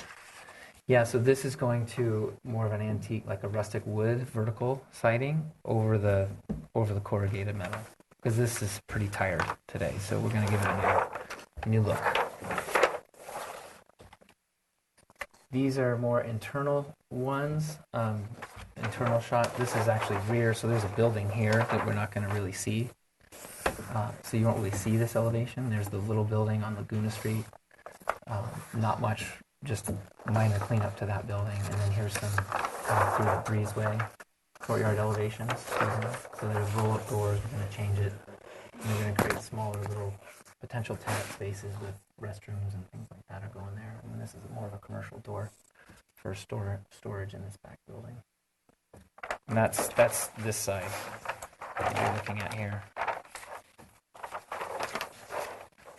On the opposite side of the courtyard, down here, use my pointer instead of my fat finger, we're going to replace this door with that. The back of this building, we're going to take that stair out and just put a balcony up. And then, some new doors and fenestration. This is the back of the old Comanichis. Some new doors and windows up here on the back of that building. And then this is the interior court. This is where We're facing the street. Where am I? We're inside the courtyard facing here. Okay, good. So this is the breezeway facing Laguna. And then this is the angled roll-up door that we cut in this corner. And then this is that door here. No, I'm not on the camera. So we're taking out this sliding door and putting in a roll-up door. Leaving the breezeway and then taking out this sliding door and putting a roll-up door that's on an angle.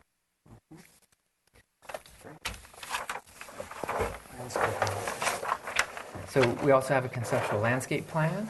Now we're getting to the fun part for you, right? And so we've got, obviously we're improving this and then replanting in the parkway, adding some trees and some plantings along here, along this edge as well. And then in the courtyard, some larger trees and planters and things that we can move around. Hopefully the idea is this could be a flexible space. And then some plantings kind of along these edges here and around the enclosure. This will largely be hardscape with various materials that allow for various functions. Depending on what tenants go in here, they can use the courtyard for different collaborative functions. Okay. Perfect. Great presentation. Anything else you want to add? Sorry. Good.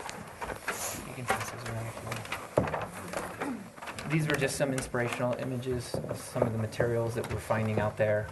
So, some rustic woods, some metals. This is some corrugated. Nice, some raw wood fencing. Maybe some cable, somewhat of an espalier, but this is kind of a vertical rustic wood siding. I don't think we're going to go that variegated. Thank you. Light concepts for light fixtures. Again, this is concept, so we're still studying this kind of stuff. So, but this is the direction that we're heading. Roll up like this kind of a glass roll-up doors, some steel doors, things like that. So. We'll pass that around. Sure. You guys, and then pass it to the other side. So with that, I will open up public comment. Is there anyone from the public wishing to address the board on this project? Seeing none. Staff, are there any letters? No. I'll return it back to close public comment and return it back to the board for questions of the applicant. And anybody at any time just sort of signal me and I'll call on you. Looking at this picture right here, this perspective. Can we put that in the TV camera? There's one on the front, Howard, if you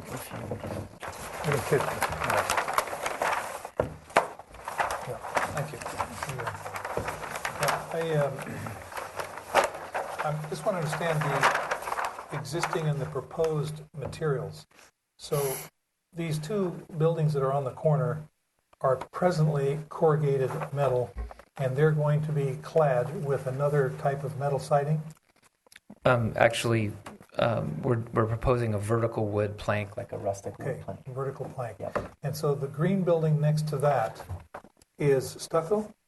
Correct. It's stucco today and would remain stucco. And it is the same material as the little two-story? And that building is also stucco and would remain stucco. Okay. And we're not intending it to be green. It's probably a little bit of printing issue here, but yes. Okay, so there's a change of plane as well as a change of color between those two buildings? There is not, and I think what we'd want to do is develop a break, or shadow line, or some break between the two as a finish. But And so once you walk through the portal, the wood siding goes away and we're back to corrugated metal inside that's the courtyard? correct. That's correct. Okay. Those are my questions.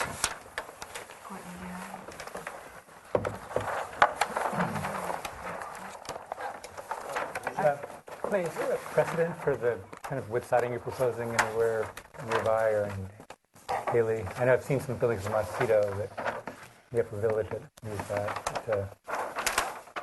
I'm kind of walking myself down the street. I'm not. Yeah. I can't think of a spot. I mean, there's a little bit on Home Improvement Improvement Center, but it's red. painted red. But yes, there is some. Okay. But and we do kind of abut their property. Well, actually, it's close by. It's a pitching wedge. I have a question. Stephanie? Why did you guys decide to keep this little corner building here as part of the? Because it's is it- cute. It is really cute. It seems like you could get a lot more parking if that wasn't there. Brooding house. Yeah. Yeah, it's just it's there, and we want to keep it. And based on the I parking, imagine the rent on this would be as valuable as the parking you could get for. yeah, but with the way the driveways are, we wouldn't get No. much more anyway. Okay. I mean, might get one spot, and that's probably not worth it. Okay. You didn't. I don't know if you talked about how you're improving it or what you're doing to it. We're not doing much to it. We're just going to kind of clean it up. It's a plaster building with a simple roof. And I heard you say you were going to cover it with pennies. with pennies? Pennies. No, that's not a penny building. We'll think of nickels on that. A Canadian penny. That'd be cool. I have one last question on the landscaping. I see a slight conflict between your barn door and your planting vines that you proposed in that pocket You lost it. Oh, Where are we looking at? on the Laguna Street elevation. There's some vine pockets with some great vines. Oh, RC. Yeah, the doors. Yeah, we got to coordinate. Okay. Yeah. Thank you. I have a question. I'm having difficulty understanding how this tree is existing. It looks like it's in a paved area, but it's a little difficult to tell These two based on the existing trees or graphic. new trees? It's the olive on the right side of the driveway entrance. It doesn't appear to be in a planter. Is that? I'm trying to understand what's going on there. Yeah, it does look like. Yeah, we have to coordinate that So piece it's too. sort of floating. It does look like it's floating. I think it's too big to be in a box too, but it could be in a planter box. I'd have to ask the landscape architect. It's a 36-inch box tree. And then the parkway trees, those appear to be in, I don't know, there's a rectangle shown under the symbol. And so I'm not sure what that is, if that's intended to be Can you say that again? I wasn't following. in the parkway trees, the symbol has a rectangle shown underneath the actual tree. It could just be part of the symbol, but I'm trying to understand, is it in a cutout, or is that actually just fully, planted parkway strip? Well, it looks like the parkway is planted, so I don't think you would need to have a cutout. Sure, maybe it's just the graphic is a little interesting. This is actually kind of a conceptual. I mean, it's Sure. not construction drawings at this point, and any kind of like advisement that we can give them is That's all great. but beneficial. Mm-hmm. But this is not, for final. Understood. I'll chalk that up to drafting error. And it's a new roof on both buildings, the corrugated, is that right? Yeah, we have to replace some of it. I think we're going to go through and figure it out, but we want to keep the corrugated look and see what we can salvage. Okay. Okay. May I go next? You may? You may. On the photos, it looks like this is just a thin line with no rake at all, really. Are you adding dimension to that with insulation or something? Or? Great question. I think this is the shadow line might be a little bit of artist liberty on the rendering, but I believe we're going to need to do an insulation solution. We're just not sure what we're doing yet. Okay. We haven't run any calcs to see what we need and what we don't need. Okay. And it looks like on the Haley side, there is no parkway. Are you Landscape plan? Oh, yeah. There are some trees along there. Can you talk about that? I was going to go to the survey.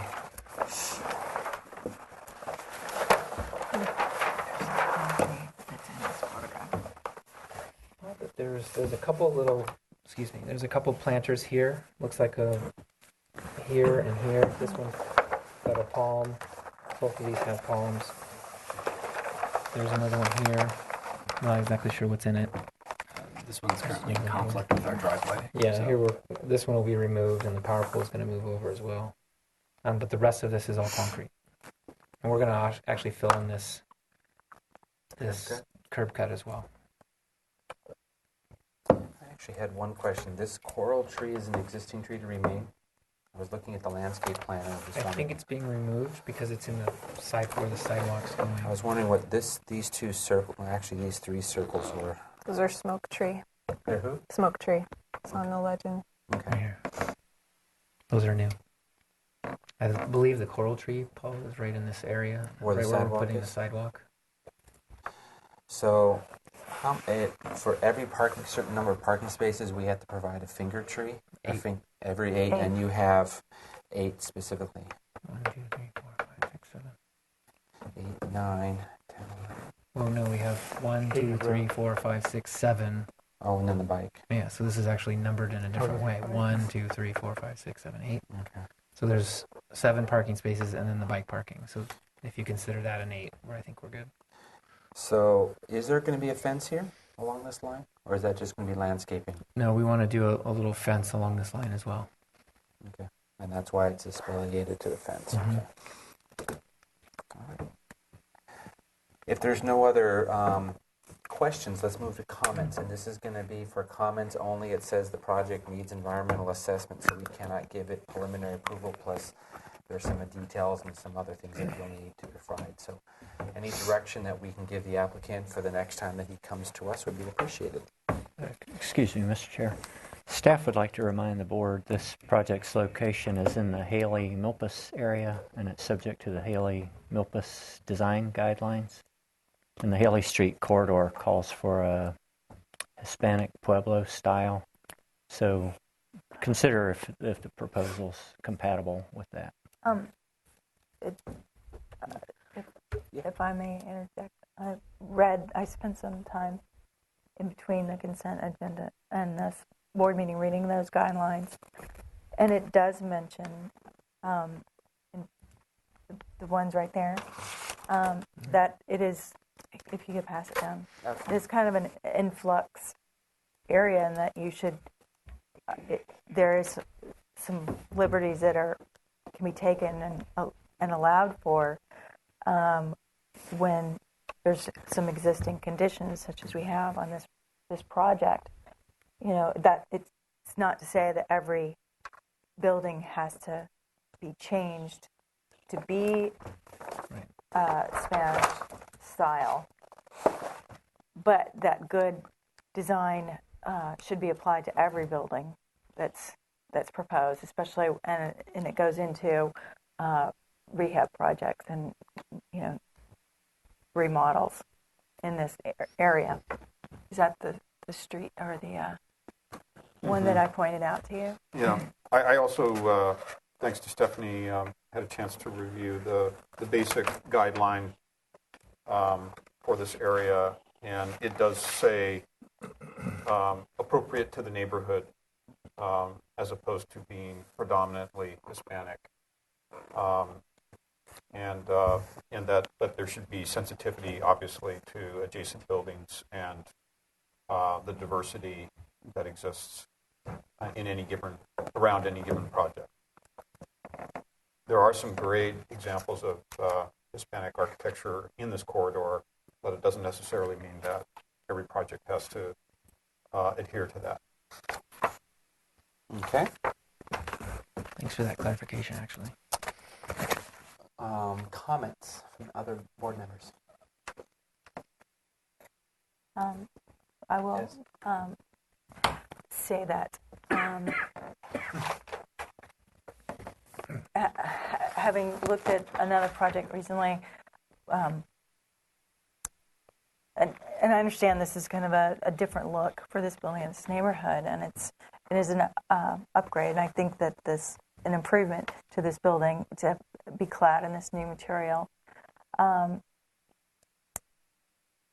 There is precedence, in other locations, a home improvement around the corner, as we previously said, and the diversity of the treatment of these three buildings right in a row kind of emphasizes that diversity that we talked about in this Haley Street corridor.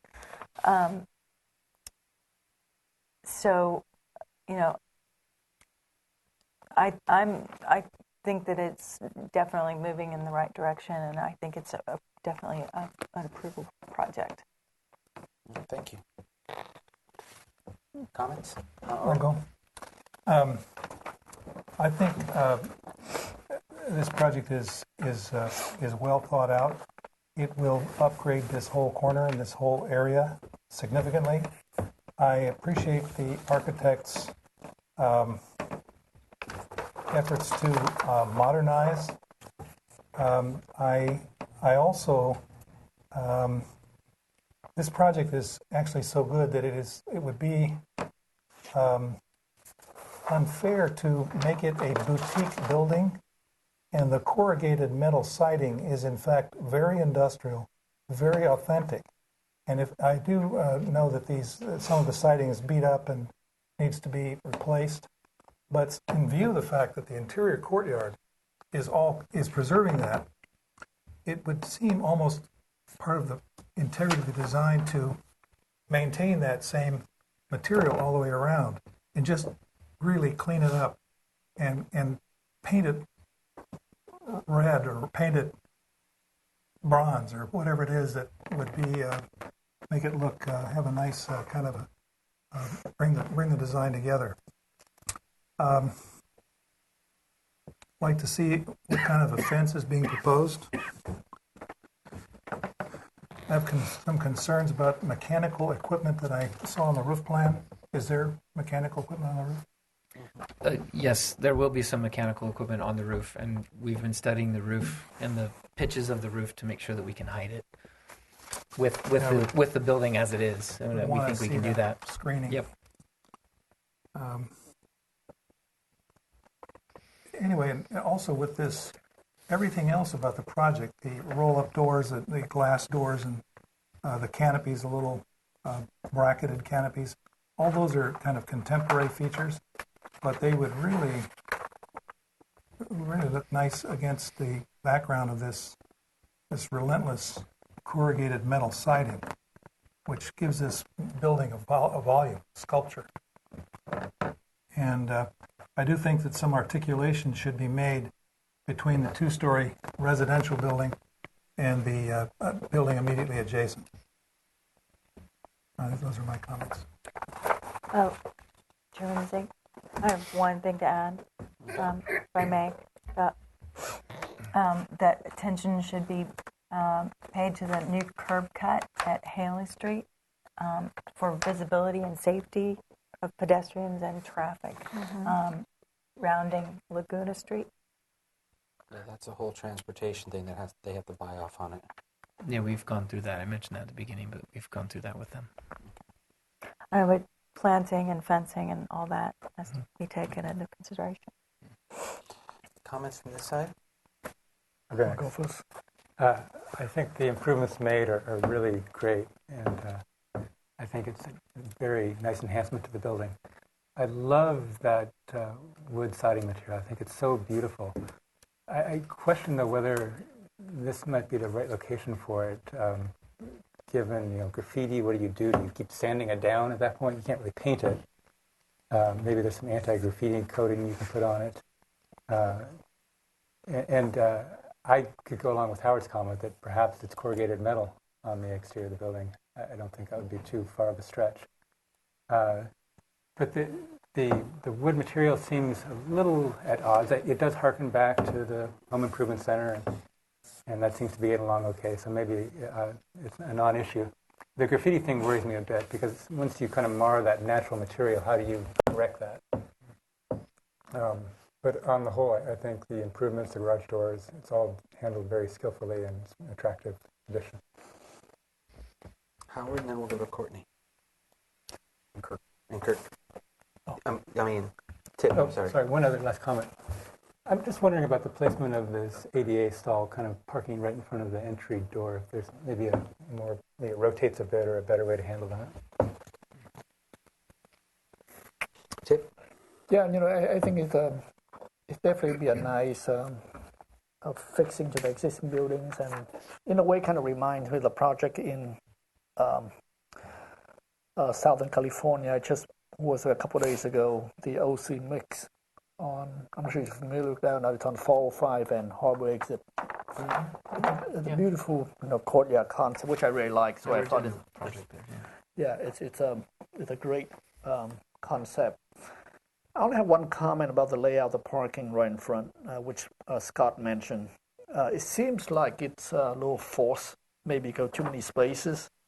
And I'm concerned about how the circulation, how they're moving in and out that lot, with especially the handicap spot and then all the angles. And it seemed like maybe you have one space too many. I'm not sure if the requirements from transportation or not.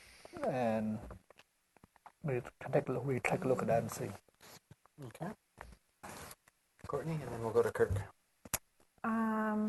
I think it's a great project. I also had a question about the alignment of the ADA stall and how the accessible route works into that doorway. Doesn't quite look like there's enough space in front of the stall for that access. And I'd like to see a tree protection plan. What tree is being protected? Well, anything that's being removed, we'd want to see. Oh, you mean just what's being removed and what's staying? Yes. Okay. I had something else. Also interested to see what the fencing proposal is at the parking area. And that's all. Yeah. Thanks. So I think the parking design guidelines, obviously you're aware of them, that we do look to hide the cars as much as possible, and it looks like, as other board members have commented, like you're really tight to this fence. It's like almost, I was wondering if you really have your overhang that you need in all these spots before you're hitting that fence. And but I'm sure that was primary design consideration, and you're probably meeting just the minimum with the distance here and all that. I think this is an important element of how. I don't think we have a drawing of what this looks like. This fence looks like. Is it going to look like that, or we don't know yet? We don't know. Let's just he'll provide that the next time he's here. Okay. So I think that is an important consideration, what that fence looks like, and I like the idea that you are providing planting on it as well. I would like to see more planting along the Haley Street side, creation of whether that's, I guess it would have to be in the parkway. I'm not sure what the recommended street trees are along there, but it seems like this project should be incorporating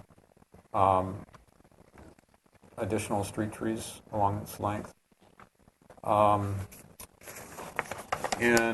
And then if we could go to the elevation page of Laguna, or the Haley Street side.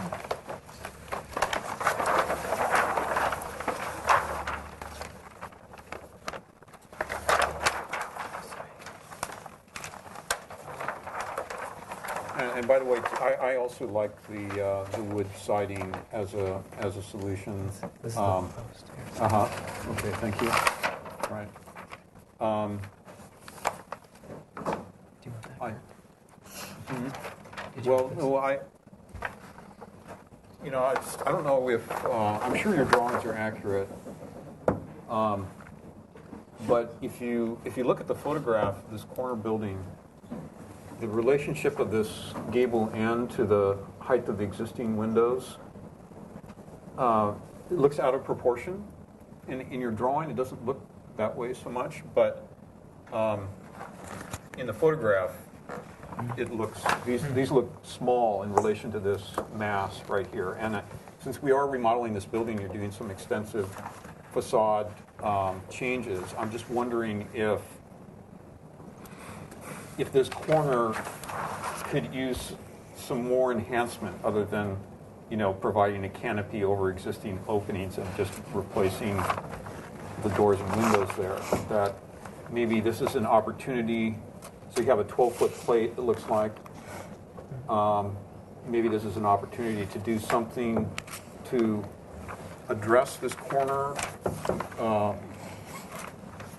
more as the the public presence, the most visible public presence of this building, where you have these very high doors, very tall expression and proportions that seem appropriate to the height of the building on this side, but then there's kind of diminutive thing happening at the corner. So I'm just seeing this as a really important corner of the building, and rather just have it more or less blank, looks like you are adding a window. That's actually signage, future signage. Potential Oh, signage. I see. Okay. We also have a electrical. Sorry, we have an Okay. electrical closet going in here with electrical upgrades. So I don't know if it means doing something more on this side as well, opening this corner up more, or if there's just something taller that could happen to, be more proportion to the mass of the building there. That's just a thought. Okay. And those are the only comments I have. Otherwise, I like what you're doing. I appreciate the upgrades. Anything else from anybody? If you don't mind, I can actually formulate a motion and people can chime in, and then we'll have a person first and second. As a side note, it's a great project and it's going down the road in a great way. So we'll start out with ABR is appreciative of the improvement being proposed at these buildings, and it looks like it's going to be a great project for our city.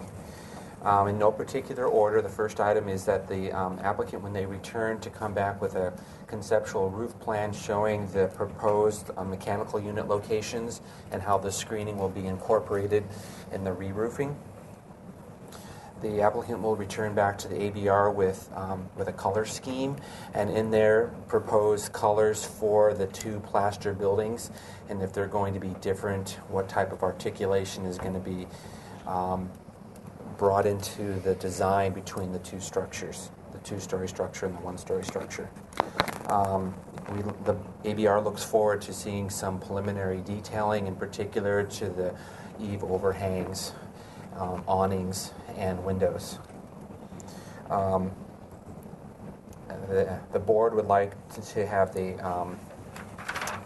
applicant study the location of the two olive trees at the entrance driveway, in particular to the one at the right, and its placement in relationship to the asphalt.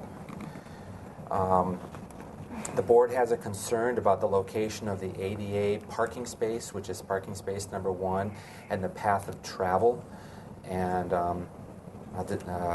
redesign might be in order.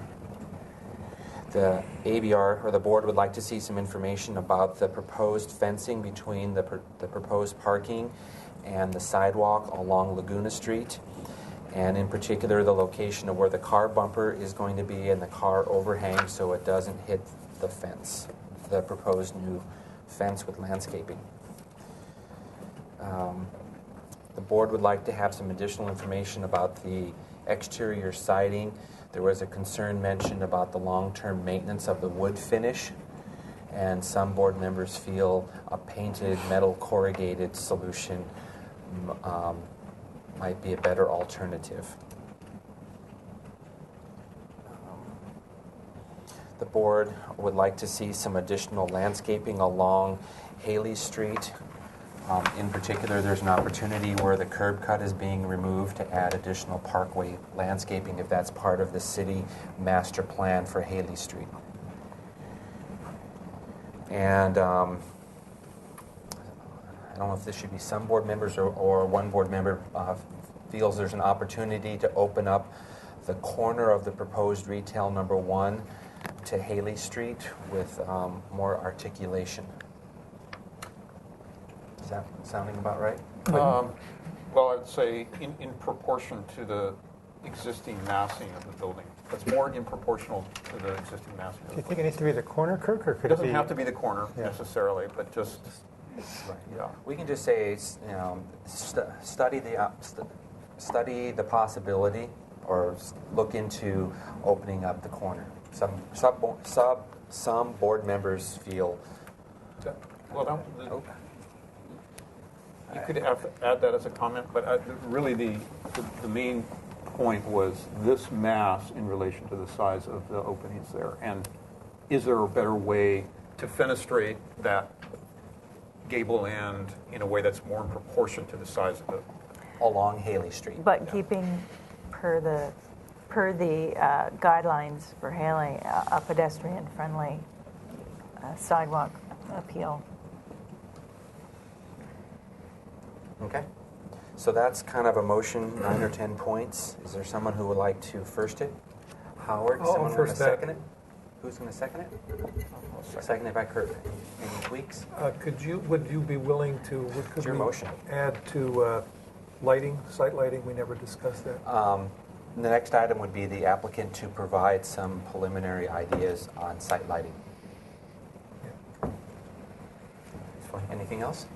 Mr. Chair, to clarify, the action is continued indefinitely to full board. You want it 2 week or you want it full board? I mean, Indefinite. indefinite. You can make it 4 week. What? 2? We'll go 2 week. All right. 2 week continuance. Any other discussion? Any Can tweaks I- to the motion? Oh. May I, Mr. Chair, Yeah. clarify Board Member Howard's comment about site lighting? Are you referring to Light fixtures. general lighting in the? You're not talking about parking light standards and that kind of So stuff. if you have any lighting on the On the exterior of the building, Okay, got it. and any light Clear. fixtures, Yeah, we've got some shown in the plans here, but we'll be more. Just to clarify Elaborate. for Courtney that the light fixtures are not required for preliminary, they're required for final, but any information you want to bring to us, and if you have any light standards, I mean... We weren't proposing it, that's why I was asking. Okay. Chairman, should we include some statement about neighborhood compatibility with regard to the Haley Street guidelines? You want to say something? yeah, the project was found to be compatible with this neighborhood, which is a neighborhood in transition, and a neighborhood which has buildings of this type in existence. Okay. And that it is not necessary to require it to conform to the Spanish colonial style adjacent. One building. I don't know, that's a kind of a loose. You just find it in keeping with the Haley guidelines. Help its guidelines, yeah. Question for you, Clay. The discussion having to do about the 2 different building materials, do you just want to talk to your client and come back with something, or do you want us to be more definitive? We'll talk about it and come back. With that, Thank you. any other discussion? And if you could underground all the electric plumbing, that'd be great. Put a cell The entire site street. put a cell that cell block. site on top of it. The whole, Kurt relocating Gerdine, it. Mr. I think that request is a little too far afield. With that, I'll call for a vote. All in favor? Aye. Aye. Opposed? Motion carries. We'll see you in 2 weeks. Thank you. You guys keep this down. We are moving on to 3344 State Street. Apologize for being a tad over. This is a new item as well. This is a proposal for 780 square foot 2-story addition on an existing 12,000 square foot 33-room motel. Action may be taken if sufficient information is provided. Project requires environmental finding for CEQA design guidelines. Okay. Have your name for the record. That's Michael Dykes. Michael Dykes. And I'm Nicholas Ting. Nicholas. I'm the owner. Okay.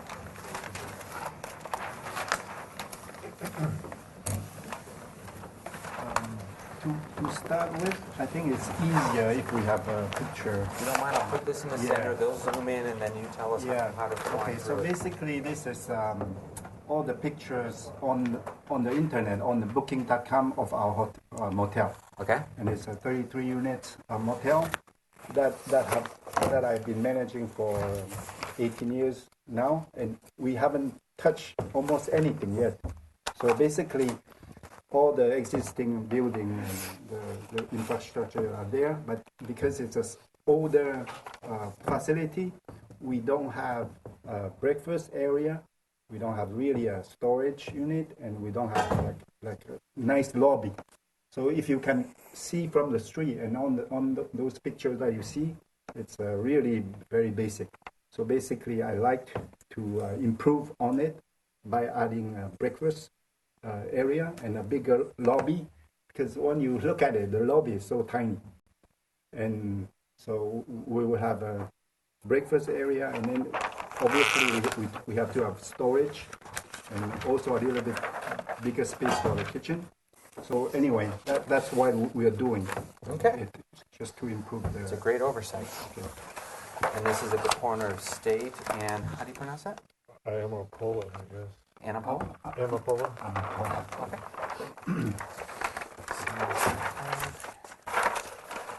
Any changes to the outside of the building? Because it looks new and existing is about the same? Yeah. Actually, you're adding a second floor. But it's all, behind the big building. So is this the front view? This is the view from Faces the State Street over here. So when you're at the pool or inside the hotel looking toward the office, this is what you see with the shed roof, storage in the roof. This existing units.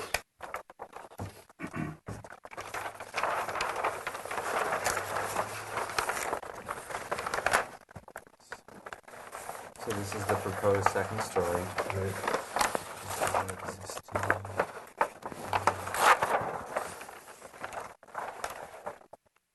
So is this facing State? Yeah, this would be facing State. So your State Street looking at it. When you drive down the State Street to the north, you have exposed... Let's go back to that one picture, front shot, and then we can freeze it from there. So this is existing or is that new? This is existing. Existing with... Oh, perfect. That's perfect. Yeah. That's what she'll put that. I didn't realize it's through there. So what we're seeing, this archway is existing. Right. And then you're coming out with a balcony. And right now, this is just a ground floor patio, so it would be a two-story. This first one would go up, and then on top of that would be a deck.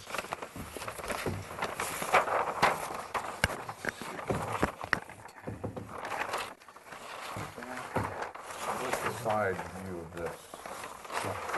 that was this view right now. This is the view from the courtyard. This is kind of looking this direction Right. because this gable end is this end. That's right here. And this is where This you're... is existing, like this. This is existing door. This is the new part with the deck. Right, and this is new here. This cantilevering out, though, it looks like in here you've got A little bit. A little bit of a cantilever on top of... Right. Okay. If you go to the floor plan. That's what we're missing. Existing first floor, existing second floor. This is this thing.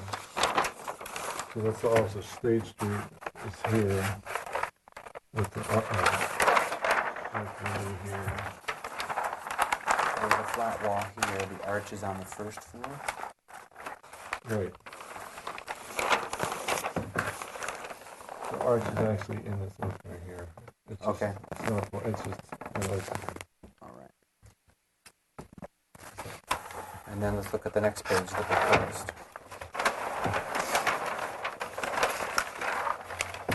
so this is the existing building here. This section here is existing. And then this will be the new first floor, and then the second floor would be deck right here, and this part right here is the new second floor.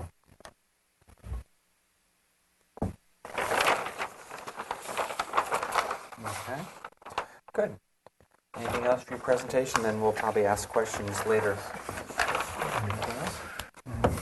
No, I was thinking to do it a long time ago, but now we really need it because everything is through internet, and the reviews are always saying that why you guys don't have breakfast area, always outside, and like this time of the year is so cold, they have to bring their stuff into the room, so it's just kind of things that we really have to improve on our business, and I think this is a great addition to that property, and also make it nice also from the visiting guests. We like to improve it. So with that, I'll open up public comments. Is there anyone from the public wishing to speak on this project? Seeing none. Are there any letters? Okay, I'll return it back to the board for questions of the applicant. Are there any questions? Who would like to? Yes, I have a. When I'm looking at the south elevation, which is sheet 4 From State 6. Street, from State Street. Right, and I look at the balcony here. It seems like it's cantilever from the first floor. Right. And then when I look at the other elevation, That's cantilevered this way, but it's not cantilevered this way, I don't think. but when you look at the sheet 3-6, If you look at the first page, you probably understand a little bit. This is, we have basically a deck out on addition to the second. right, I see that, I see that, but This side is not cantilevered, it's just deck on top of the building, but this side is cantilevered like 2 or 3 feet, I think. But does it reflect on your elevation like sheet 3-6? It doesn't look like anything cantilever or anything. No, one sheet back. One sheet back. Yeah, it's like this has a double line right here. Or you could see that this is like cantilevered. But there'd be like a, I hate to say a 4x12, but some kind of this fascia board is a lot fatter or deeper in this view. And then if that's a thing. Yeah, so this side is cantilevered up this way, but not this way. There's a the line right here. Right. And the same as the back elevation too on 4-6, the north elevation. It seemed like the elevation doesn't seem to drive the floor plan, the stairs, and If this is not cantilevered this way. I just can't seem to. For example, when you look at the sheet before the stairs, it seems to go up one way, and then the back the stairs going down the other way. This is the stairs going up. Let's see. So you have 2 stairs going up?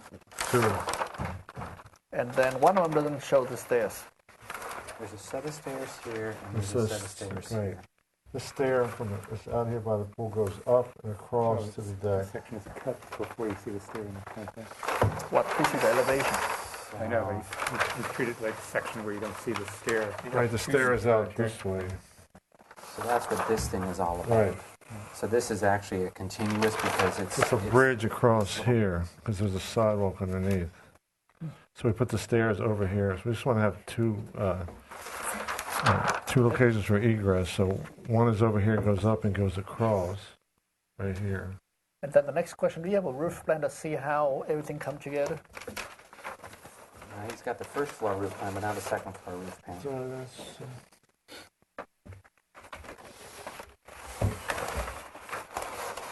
that on? Let's show.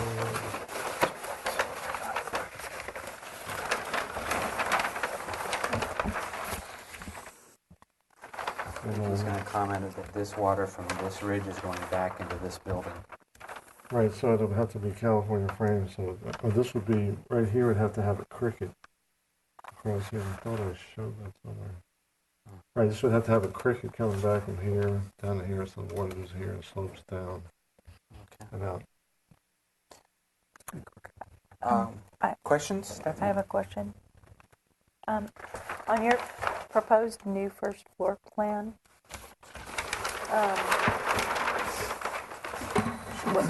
sheet 6, your proposed new existing room? No, it's. I mean, well, I'm just saying that existing room. Okay. Is that your breakfast room? No, it's basically one of the rooms. A guest room? It's a guest room? Yes. Oh, okay. That's existing. Existing. Okay, never mind. That nullifies my next question, was just why there was a bath. The window, the new window, if you will be doing this, so we have a window. But now it's this is the window existing. Okay. Right, so there won't be. It's going to be a windowless guest room. Hotel room.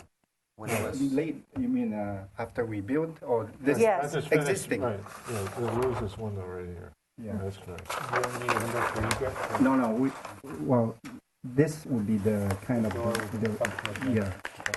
I mean, you can leave the window in there if you get light, because this will be a window directly across from here, so that would just go from here into here, from here out. Is the new floor area enclosed and heated? Yes. That new enclosed patio area? So it's an enclosed patio. And Yes. how do you get access to there from your kitchen? You mean the first floor? We have a door. No, she means from here. Oh, from here? You said it's a breakfast room. Basically, we're gonna bring the lobby, existing lobby, to here now, and then we have breakfast area here. You're moving the lobby? We're moving. There's no. Well, originally we weren't. That was just stay in the lobby. And this is going to be patio area. Right. But basically, then we have more space for lobby, and then we can put some. You don't technically, but you don't use this was a kitchen here. Is that kitchen used for the breakfast area? Yes, we need to have some kitchen, and then the so there has to be a door right here. manager, the resident manager has to use kitchen area. So there needs to be a door right here. For the kitchen. Mm-hmm. Yeah. Comments or questions still? What is the use? It says upstairs, net new floor area. What is happening there? What's going on in that room? Okay, we're gonna make it a storage plus office for us to manage the place. And you have ways in and out of there. I mean, doors, exit. Yes. Access, From the back and also from the front. There's two stairs coming in to the upper area, so we have that. Are you required to have 2 stairs? We like to have just so it's easier to Yeah, come in and out. I mean, if it's not required and they don't like it, we can certainly just get rid of one. And I know a lot of places they like to see 2 stairs. So I think you have enough square footage that you're going to need 2 stairs. I know they generally like to see them diagonally and opposite. Yeah, no, I think it's better to have more easier access. Anyway. Questions? I just wanted, this is a question, is why is this stair in this drawing in a different location than the stair in this drawing? I mean, I'm just looking at That's the deck cantilevers. The This deck, is the, I see. This is the pool is right here. I see. It goes up and crosses over to the deck here. Okay, so the deck cantilevers is the answer. Yes, okay. Thank you. And I probably should have shown it more. Okay, I just I get said it. I've got a generic question for staff. The square footage that they're adding does not trigger any need for additional parking? Yeah, that's right. A hotel parking requirement is based on the number of rooms, number of guest rooms. So if they're not adding another guest room, then the parking stays the same? Right. Okay. And we will, if you decide to take an action to approve the project, we have that CEQA 15183 memo for you to read into the record if you find the project approvable today. And then I had another question. Are you a licensed architect working on this? I believe it's a requirement for projects that come to ABR that are done by a licensed architect just because it's a commercial nature.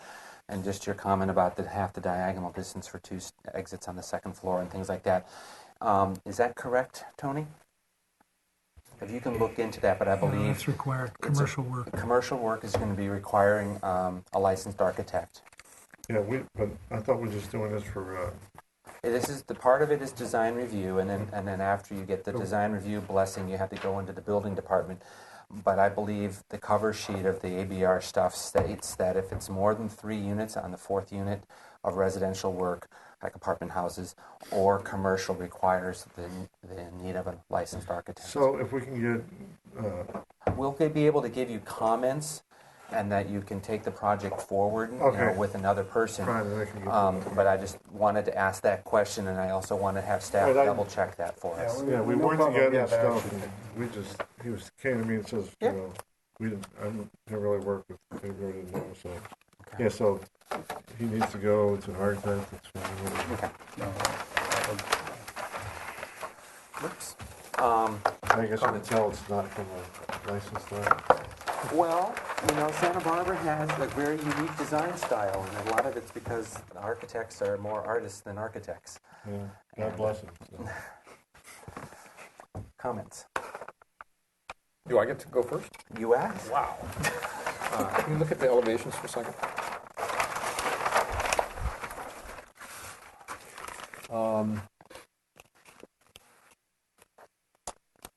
Well, I have concerns about this, and I'm trying to express them. You know, I think that the basic location and placement and many of the features of the concept should be thought through further and revised. For example, this very long sort of swale cricket that you'd be creating between the buildings here, to me that's an indication that there's a problem. The problem with the design, the problem with the way these two buildings are relating to one another.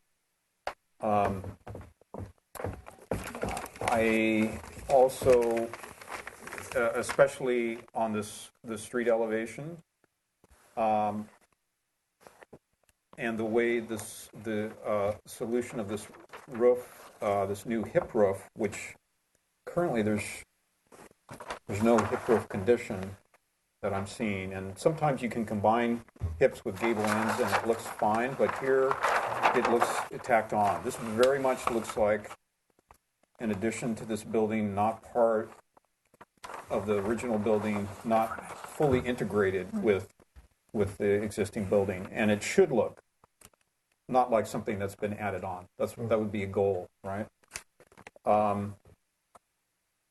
And trying to identify, you know, why is that? Why does it look odd? And I think that, you know, this little hip roof, the way it attaches to the existing, that's not really working, especially from this view. Also, you know, the way the trellis works here is kind of odd. So I'm not getting my scale out and measuring all this, but you know, the way this beam stops before it meets this wall, why doesn't it just go and meet this wall? You never see a beam end stopping right before it meets the wall like that. And these would have to stop before they meet this wall back here too, because they're partially they'd be hitting the gutter or the roof edge right there. So the way this is all interacting with this building, it's not working right now. You can see how these beams you've stopped before they actually meet the wall. There's nothing supporting these beams that are going back. I think the fact that, this kind of extension of this deck could work as an idea. I think there's some charm to that, having kind of a passage that you go under. But I'm not sure this is drawn in relation to the actual plan. I think this actually is over here further. And so this is much narrower. You don't have this broad passage under here. I don't believe in the plan.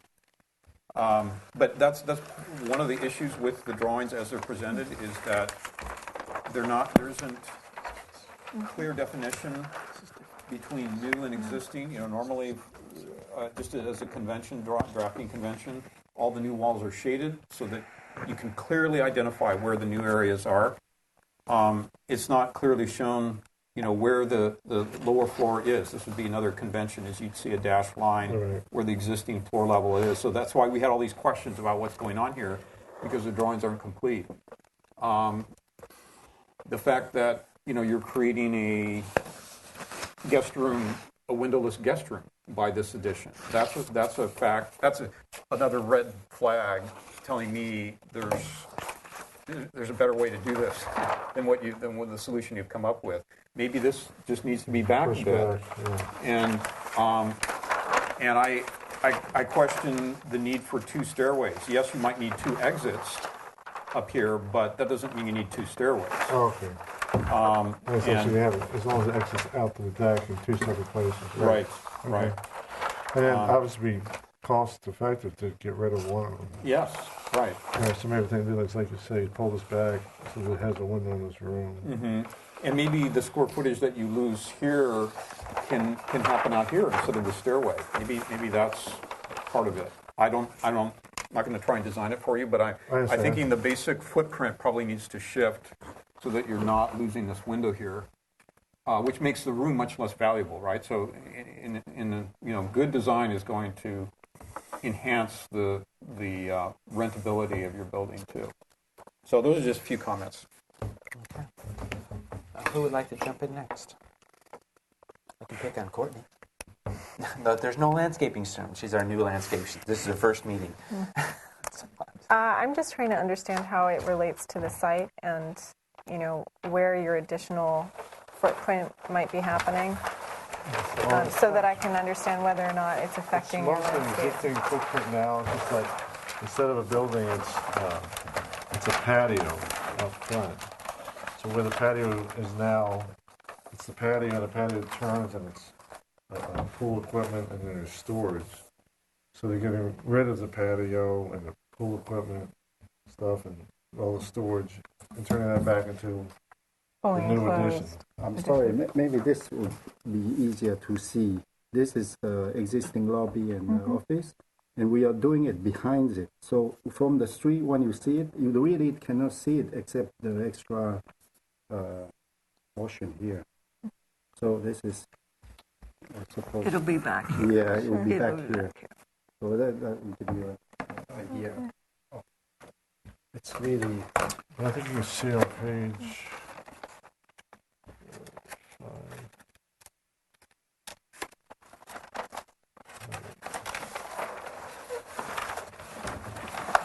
So you see here on page 5, it's when you drive down State Street to north, you see this only now. But we are basically adding we actually need to have here, this which then conversation. is behind. You have to do it into the microphone. Yeah, I think we understand, and I think the next time we see a set of drawings, we'll have a better understanding of what's existing and what's being proposed. But it's mostly the footprint is pretty much the same as what it is now. Now there's just a patio that's Right. there's a little wall, and then there's a pool shed here that goes away. And so There's storage. the new proposed patio is actually fully enclosed. Right. It's full. There's no outside on the Okay, first so floor. Okay. So we're going to have more stuff on the second floor. That's all I had. Good. Anybody else?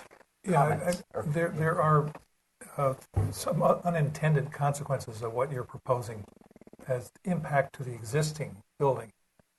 Again, windowless rooms, but maybe there's some changes resulting from that. Relocation of the pool equipment. Where is that going to happen? We're gonna put it probably under the stairs. Okay, so that all should be on Yeah, the it's plan? already Screening and all that sort of thing. Yes. And then you're moving the lobby, and then the kitchen is staying where it is. And the question of how does the kitchen serve the new? It'll be similar ways.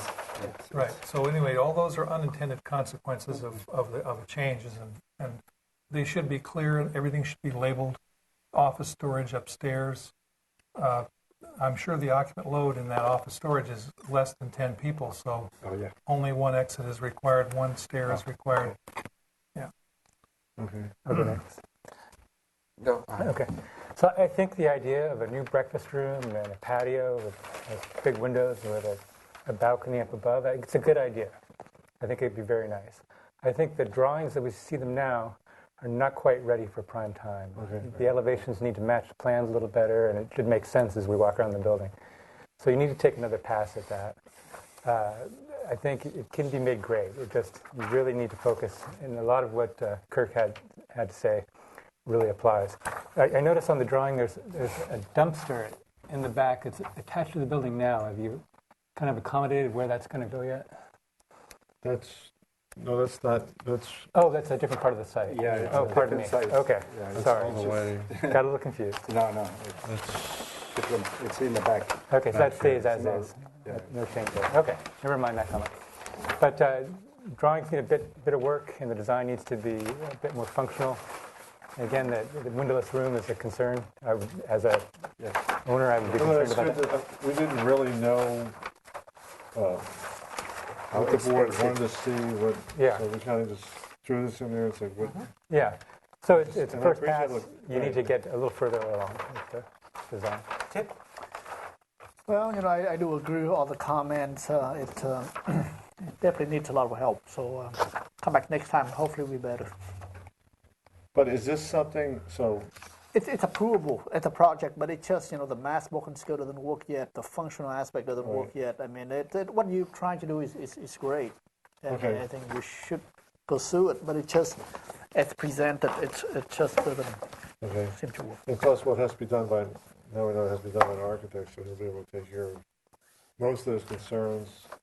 And then, Yeah, I think we understand what else we need, but previously we just kind of thought this would be a great addition, and let's present it and see what you think. Exactly, the idea. That's it. Yeah, right. We don't expect that right away. Right. The idea to make it better than what you have now, but as it's shown now, I don't think it will be better. So you need to. No, it's definitely going to be. I'll just follow up with the sense that the concept of the project is completely fine. We understand what you're doing, and that's a good addition to your property. I mean, there's no one's making any negative comments about the proposed project. It's the way it's being drawn, shown, and articulated. And so really it's the creative side of what makes Santa Barbara so beautiful is what's missing on these drawings. And then the playfulness that happens and the considerations for the other impacts, as Howard was saying, there's unintentional consequences. Collateral damage. The one discussion just to throw out is just, there's 7 designers here with 7 different inputs, but you've got this windowless room and this bathroom, and then up here you've got this room up here, and it's just going to be storage. And I would actually office and an office and storage. Okay. well, what would you like? Well, no, it's not my property, and you can do anything you want to. But as one designer, I would say take this windowless office or the windowless hotel room and put this up here and turn this into your office space if that works with your floor plan. Better. Because you're trying to create something up here. Otherwise, but if you need this for your office and you want this for this view, then that's fine. But then you have to understand that this needs to have a little bit more retail. Hit the nail on this idea, and that's great. But so you're allowed to, as long as you're not adding more rooms or take one room out. And That's a change- question for your architect, and then the architect asks staff and makes sure staff buys into it before you come back here. Right. So those are the kinds of things that need to get negotiated and designed. No, I think it's So a great idea. So let's wrap this up with some comments and indefinite continuance back to full board. And just real quick before we get away from that, in regards to what the comment about the cricket is a real bad problem. Are we allowed to take off with it's just a regular pitch roof here and do something else with this roof? We're trying not to change.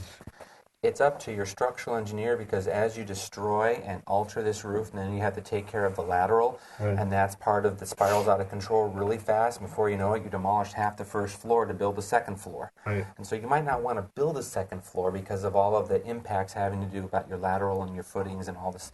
And that's where your architect comes in. So, and then if you decide to pull this away a little bit here, is that? It just exacerbates the problem. Okay. Yeah. So I wasn't exactly sure. We're not here to design it. We're here to say it looks beautiful for our city, but I think collectively the board says it needs a little bit of help. Okay. Well, I think that's confusing because we don't want to say it looks beautiful for our city. No. Because it doesn't yet. No. That's what we say. We say it If looks it- beautiful if for the it- city. if And He's saying that's the function of the board. that's the function of this board. Okay, right. I just, No, I understood. all right. So I'll make a motion for indefinite continuance with the following comments. It appears that some further study needs to be made as to the location and placement of the additions being proposed. The new addition should be an enhancement both to the function and to the beauty of all the spaces that it's creating and impacting.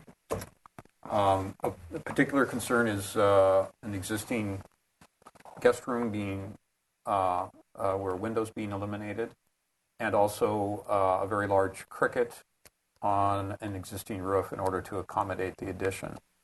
Also, it appears that 2 stairways are being provided to the second floor, the new second floor area, where one is needed, only one is needed. That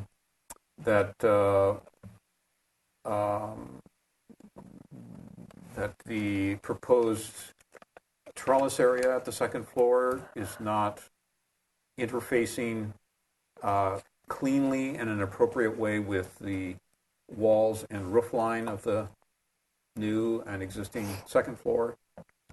That possibly the functions being proposed for the new areas should be reconsidered as well.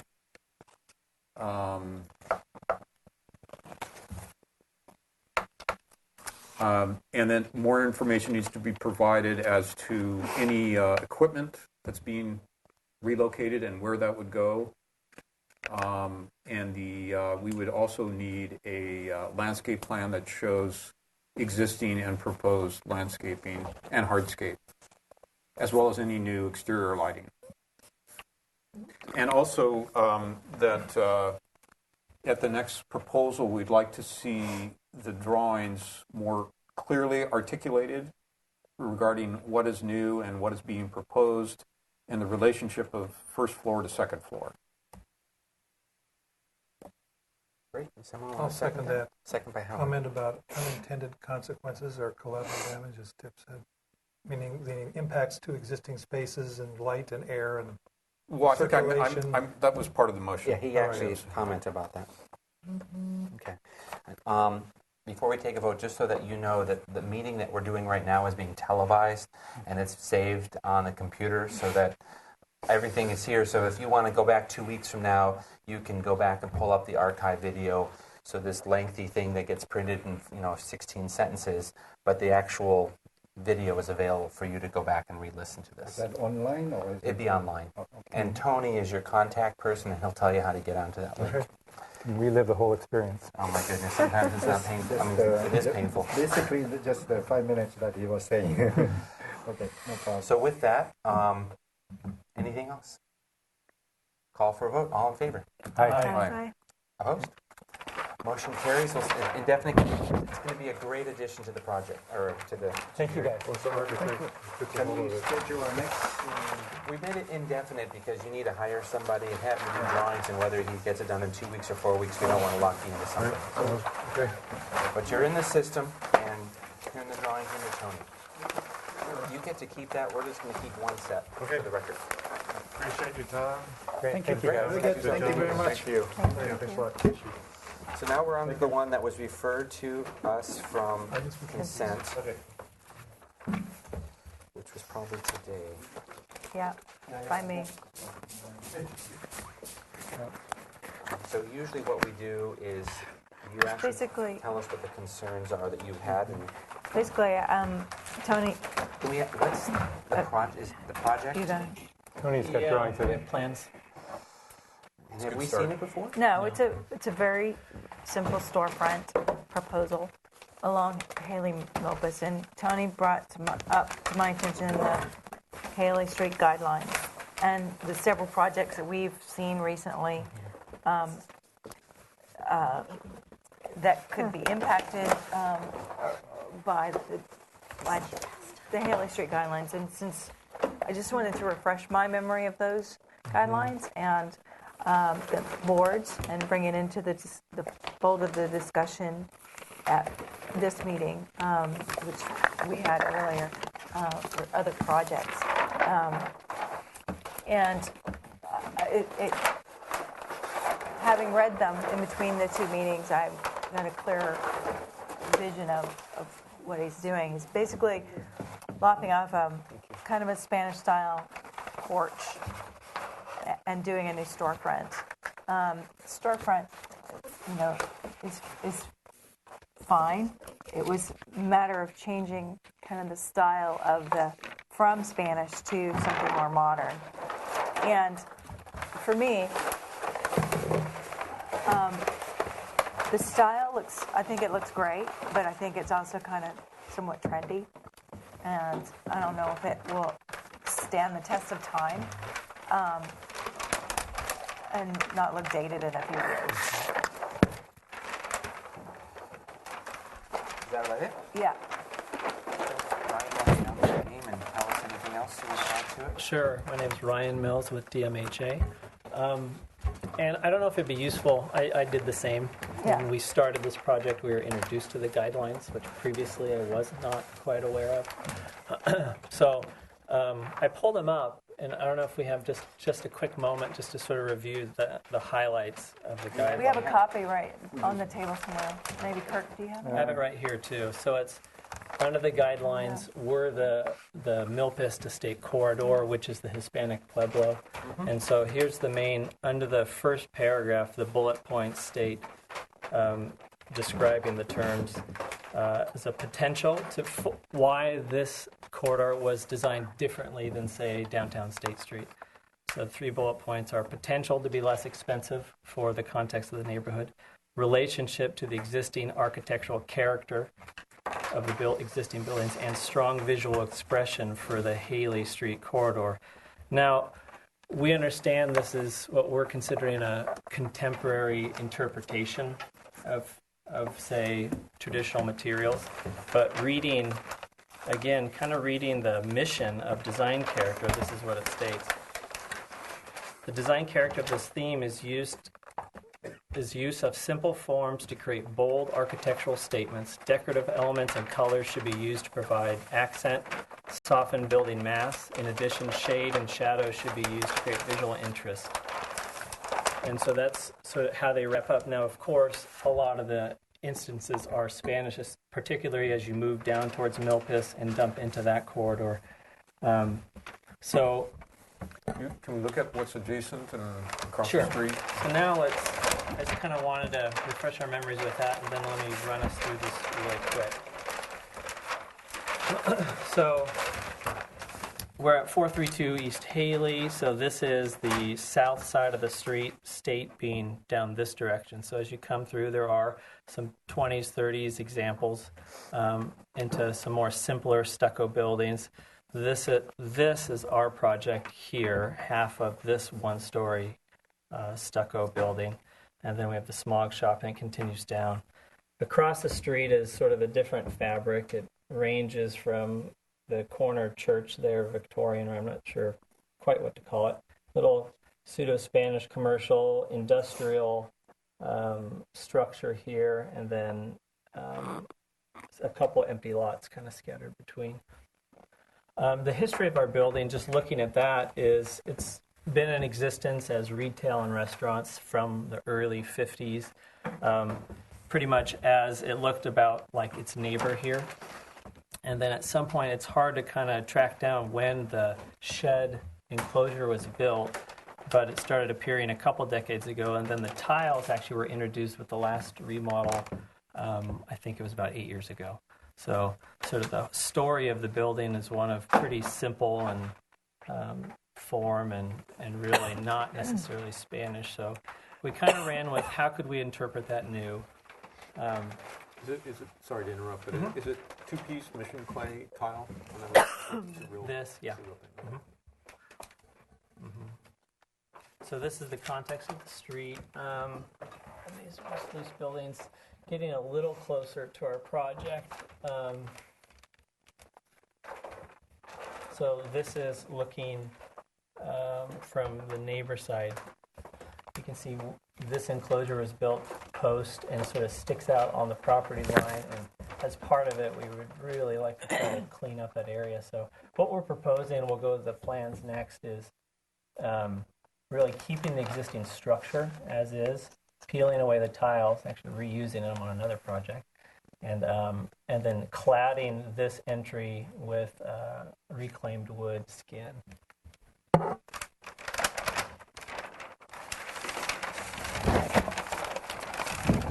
scope, as you can see, is pretty small, and that's why we started life at the consent board. So really the scope of the project is along the street corridor. Here where we're demoing the existing single door, the residential style doors and windows and brick veneer, demoing that, and then introducing two new dark anodized storefronts. Actually, let me pull this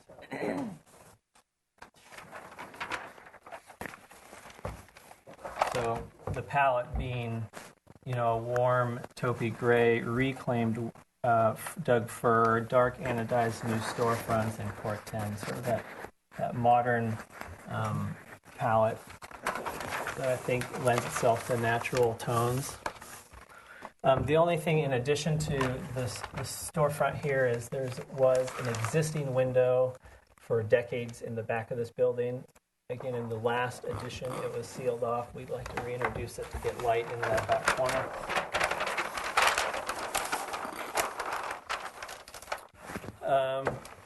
Here's the Haley Street elevation. So again, existing facade and stucco parapets remains, and this is sort of what we're addressing here. We want to leave the structure. Again, this is a pretty frugal project, the way we're approaching it.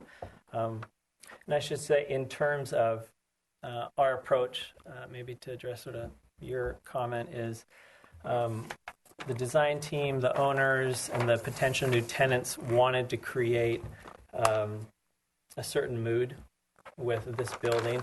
And in terms of being temporary, we're kind of finding that's okay sometimes. And that's why it's a very light skin that is not meant to be permanent, that we think will run the life of the next tenant, which is going to be kind of a foodie type restaurant environment, which often is a 5 to 10 year idea. So that was, we wanted to not necessarily make permanent changes to this building. So you can see here the skin that drops down from the right-of-way over and turns the corner on both sides. We have a little area for a kiosk or just signage here. Here's the two new storefronts, and we want to create, with steel metal planters, a little safe zone for dining. This is the existing alley elevation, really doesn't change, except where you can see us turn the corner. And then here's the rear elevation, which is from the alley beyond. The new window that you're putting. And then that's, so there's commercial building, not alley, a private right-of-way, then fencing, and then this window, so it's sort of inboard. And then no details at this point. Once Tony raised concerns about the guidelines, we wanted to come here, get input, and see where to go. Great, good presentation. Are there any public comments just to go through that process? Okay, let's go back to comments, questions. Yeah, I have a comment, question for. Well, I guess my question is, it seems like you are adding a wood reclaim to the existing roof, right? Mm-hmm. Shed structure. Yeah, it seems like you're keeping the shed behind that. Yes. So how are you draining that area? We've been working on those details. We keep the existing structure that currently drains forward into a gutter. So we'll keep a gutter hidden behind that screen or held just higher Yeah, because and run down. it seems like you cut the overhang off completely, and you have existing wood columns to remain. And I don't know where the drain's downspout and all the kind of things. It seems like it's creating some, once again, unintended consequence or future issues. And if you do it, you might as well take the roof off and completely do a flat roof. Yeah, we have that sketched up. And knowing that's a concern, we do have a sketch where we drain it, and we would be guttering out the side and attached to one of the stucco columns, possibly too. But yeah, no, because then you need overflow and all kind of things, and you need to pop holes into your elevation, and suddenly it would change the look of it. And secondly, about the idea of using wood, is it is that the client's ideas, your ideas, or anything to do with it? The reclaimed, it was a collaborative decision kind of based on the new ownership and the tenants they were bringing to the table there. Was the design direction. Questions from anybody else? Kirk? Is there, what's on the underside of the existing? Like painted decking. Yeah, I think we have. Is it flat or is it sloped? Here it is. Pitched. It's pitched. Okay. And that remains? Yep. We're trying to keep this existing structure.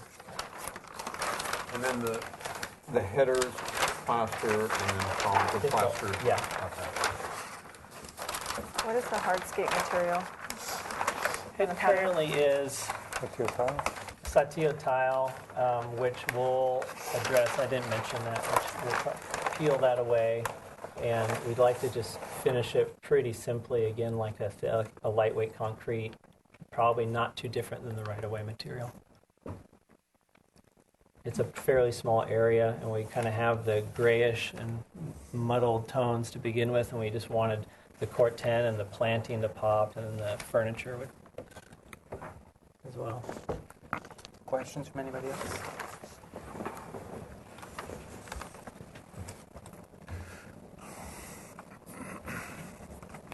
Have you seen this color, anywhere around the neighborhood? The kind of darker taupe stucco color that you're proposing? I mean, not necessarily on stucco buildings.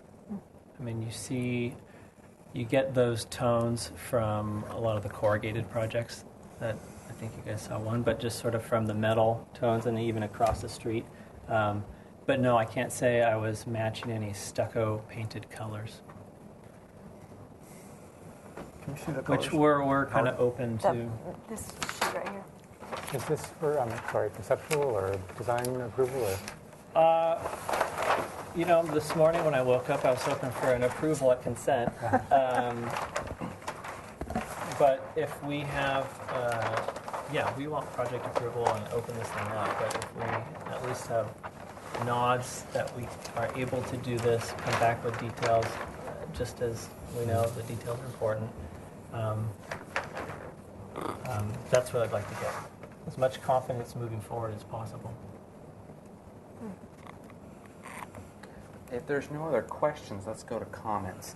And really the comments need to boil down to whether or not we think this is appropriate for Haley Street in light of the Haley Milpas design guidelines, and if we think this is an appropriate direction for this project. And then we can deal with the details and all the other issues secondary. So, comments. Why are you looking at me? If you guys want me to read from the guidelines, what I think the most important part of it was while there are no hard and fast rules to govern the future development, redevelopment, and enhancement of an area as diverse as Haley-Milpas neighborhood, a series of guidelines are proposed. These are not laws, but suggestions which, if followed, will encourage compatibility between existing, rehabilitated, and new development. In addition, these guidelines will provide a base upon which creative solutions can be built. If no one's jumping in, I'll jump in and say that I think this project's going in the wrong direction in the sense that you're taking away some of the Hispanic flair and you're replacing it with a trendy look that might be fine, but it is more of a dated thing. And the way I perceive the Milpas Haley design guidelines is that we can get more Latin American flair in the Spanish architecture that's really not appropriate for HLC and other places of town. So it's encouraging more vibrant colors and a little bit more, I want to say, playful design options. And even though this is a well-crafted design solution, it doesn't fit what I would say is part of this, Latin American, Hispanic roots of this corridor area, which is what we're trying to maintain and not to gringoize it too much and lose some of that character. So from the perspective of me as just one individual on the board, I think taking away the tile and changing this look is the wrong way. And the second thing is I think when we make design approvals, we look at the long-term impacts. We don't think of this as being a 5-year solution because the restaurant's not going to make it more than 4 years and that the next tenant coming in here is going to have a whole new design flair. Sure. We have to say that this is what it's going to look like for the next 20 years. And that's my 2 cents. Can I ask a question? Yeah. Isn't this is it adjacent to Clay's project? Or No, it's are we- across the street. Same side. couple doors Oh, down. it's very close. Yeah. Thank you for that question. So, continuing the same vein, so we looked at this project, which is down the street, which is an industrial building from 100 years ago or whatever, corrugated metal and so forth.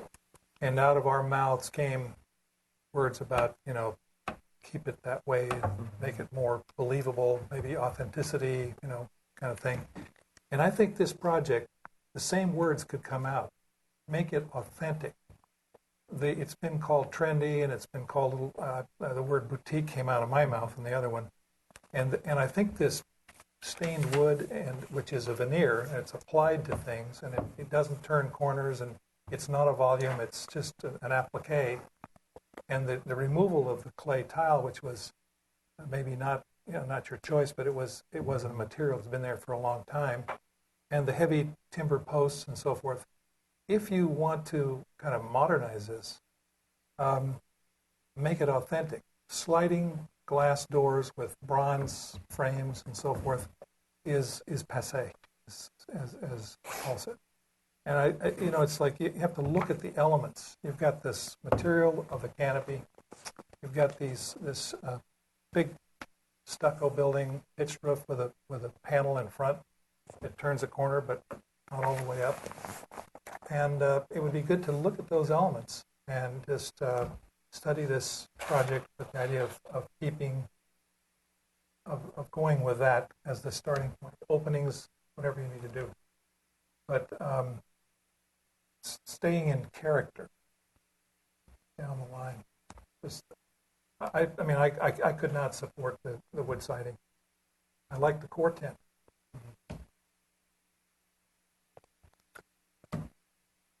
Unless someone else wants to go, I'll go. You go ahead.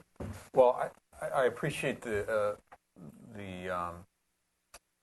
issues that you're struggling with, and I think you the solution that you came up with is not unhandsome. By itself, it works fine, and I could see this, in San Francisco. But I think just the existing has its own charm. It's not like it's an ugly Spanish, element that's there. it's very simple. It's like homespun. And it really helps that building that's there with the flat, long flat lines, flat walls, flat parapet, everything. So I think adding more flat, hard lines, even with the wood, it's not enhancing the building.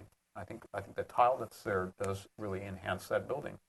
And so I would be in favor of working with the existing tile roof. And I could see you changing other elements and doing other things as enhancements, but I think the tile on that should remain. And I'm coming to the same conclusion, Ryan, and I basically because of its adjacency to these very charming and Paley-esque neighboring buildings 2 doors down of Rose Cafe and one more. Is it this, whatever that building is? These colorful stucco, Spanish-style buildings, and it's boom, boom, boom, one right after the other, charming, charming, charming, and it's too different. Just to add another comment along those same lines, Clay also his firm purchased a building, very simple flat roof, and they're remodeling it in a very simple way. The facade remodel is very simple. They're just adding kind of actually it's very similar to this in design, but it's all plaster, and it has that contemporary Hispanic feel to it. He also was proposing a color similar to this, and we said no. Okay. It needs to be stay more in that Hispanic field, which this doesn't really speak to that. So I think I'm also opposed to that color as well. Yeah, I'm looking at this and I'm just trying to see what you're trying to be, and frankly, the existing building doesn't look that great in the first place. It's a box with a couple openings, and the veranda in front. Just try to make it a little more Spanishy by adding that element, which really doesn't work too well either. On the other hand, you're trying to go a different direction, completely different direction. That doesn't seem to work also because it seems like it's really clashing now, and it's almost coming down to it's a contemporary Spanish Mediterranean box. And what can you do to enhance the building? And as of now, I don't think the solution really enhancing the existing box. So it doesn't have to be tile roofing. It could be any the same vernacular element, contemporary Spanish, Spanishy feel to it. But we probably want to see some more options. Scott? Aside from the comments of the wood, which apparently is controversial, there's a lot of things I like about this design that I think are very successful. One, more so than the shed, I think it activates street life. The signage is closer to grade. It's not above a shed. The planting, I think, are very nice. And it feels more, again, the old design had railings. It feels more accessible. It makes the street more interesting and more walkable and more vibrant. And I think that's having some different materials closer to the ground rather than just a sea of plaster down the street. So in many ways, I think it's a very, very successful design. The wood, it sounds like you're not going to have support for that. I personally don't mind it. It is a little at odds. I mean, this would go great on Melrose Boulevard. I think your problem is that you're the first of your kind on Haley like this. But I agree with Tip. I don't think the tile roof is a necessity. Maybe you explore different materials here. I think the general concept of opening it up is nice. I don't mind the negative corner. I think you can get there and with a different material other than the wood. The negative corner was that? Oh, I meant there's no mass here per se. It's kind of opened up at the corner.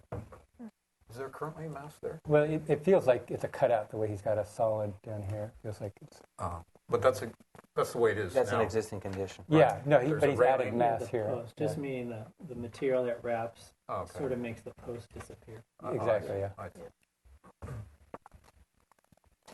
So with that, let's roll this into some comments. We'll get home. There's one other comment, and that this feature is could be very similar to what occurs in Santa Fe, which has in New Mexico the type of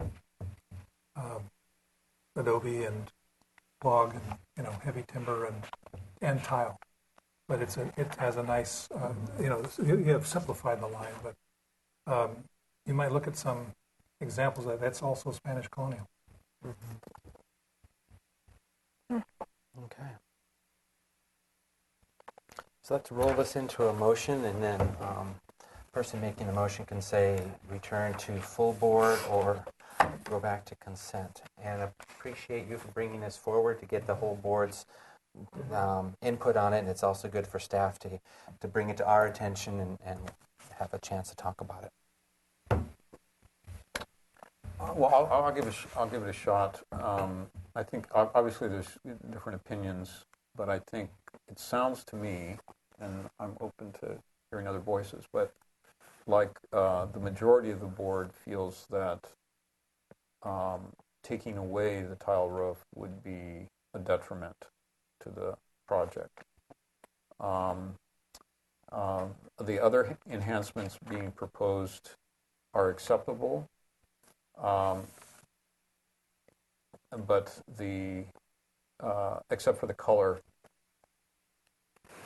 I think that's it. And I think it could go back to consent on that basis.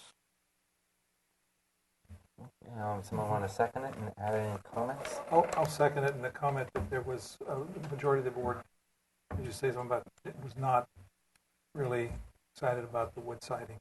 Okay. Good. Anything else? If not, I'll call for a vote. All in favor? Aye. Opposed? All right, you're back on consent. Thanks, Ryan. And with that, we will end Courtney's first meeting.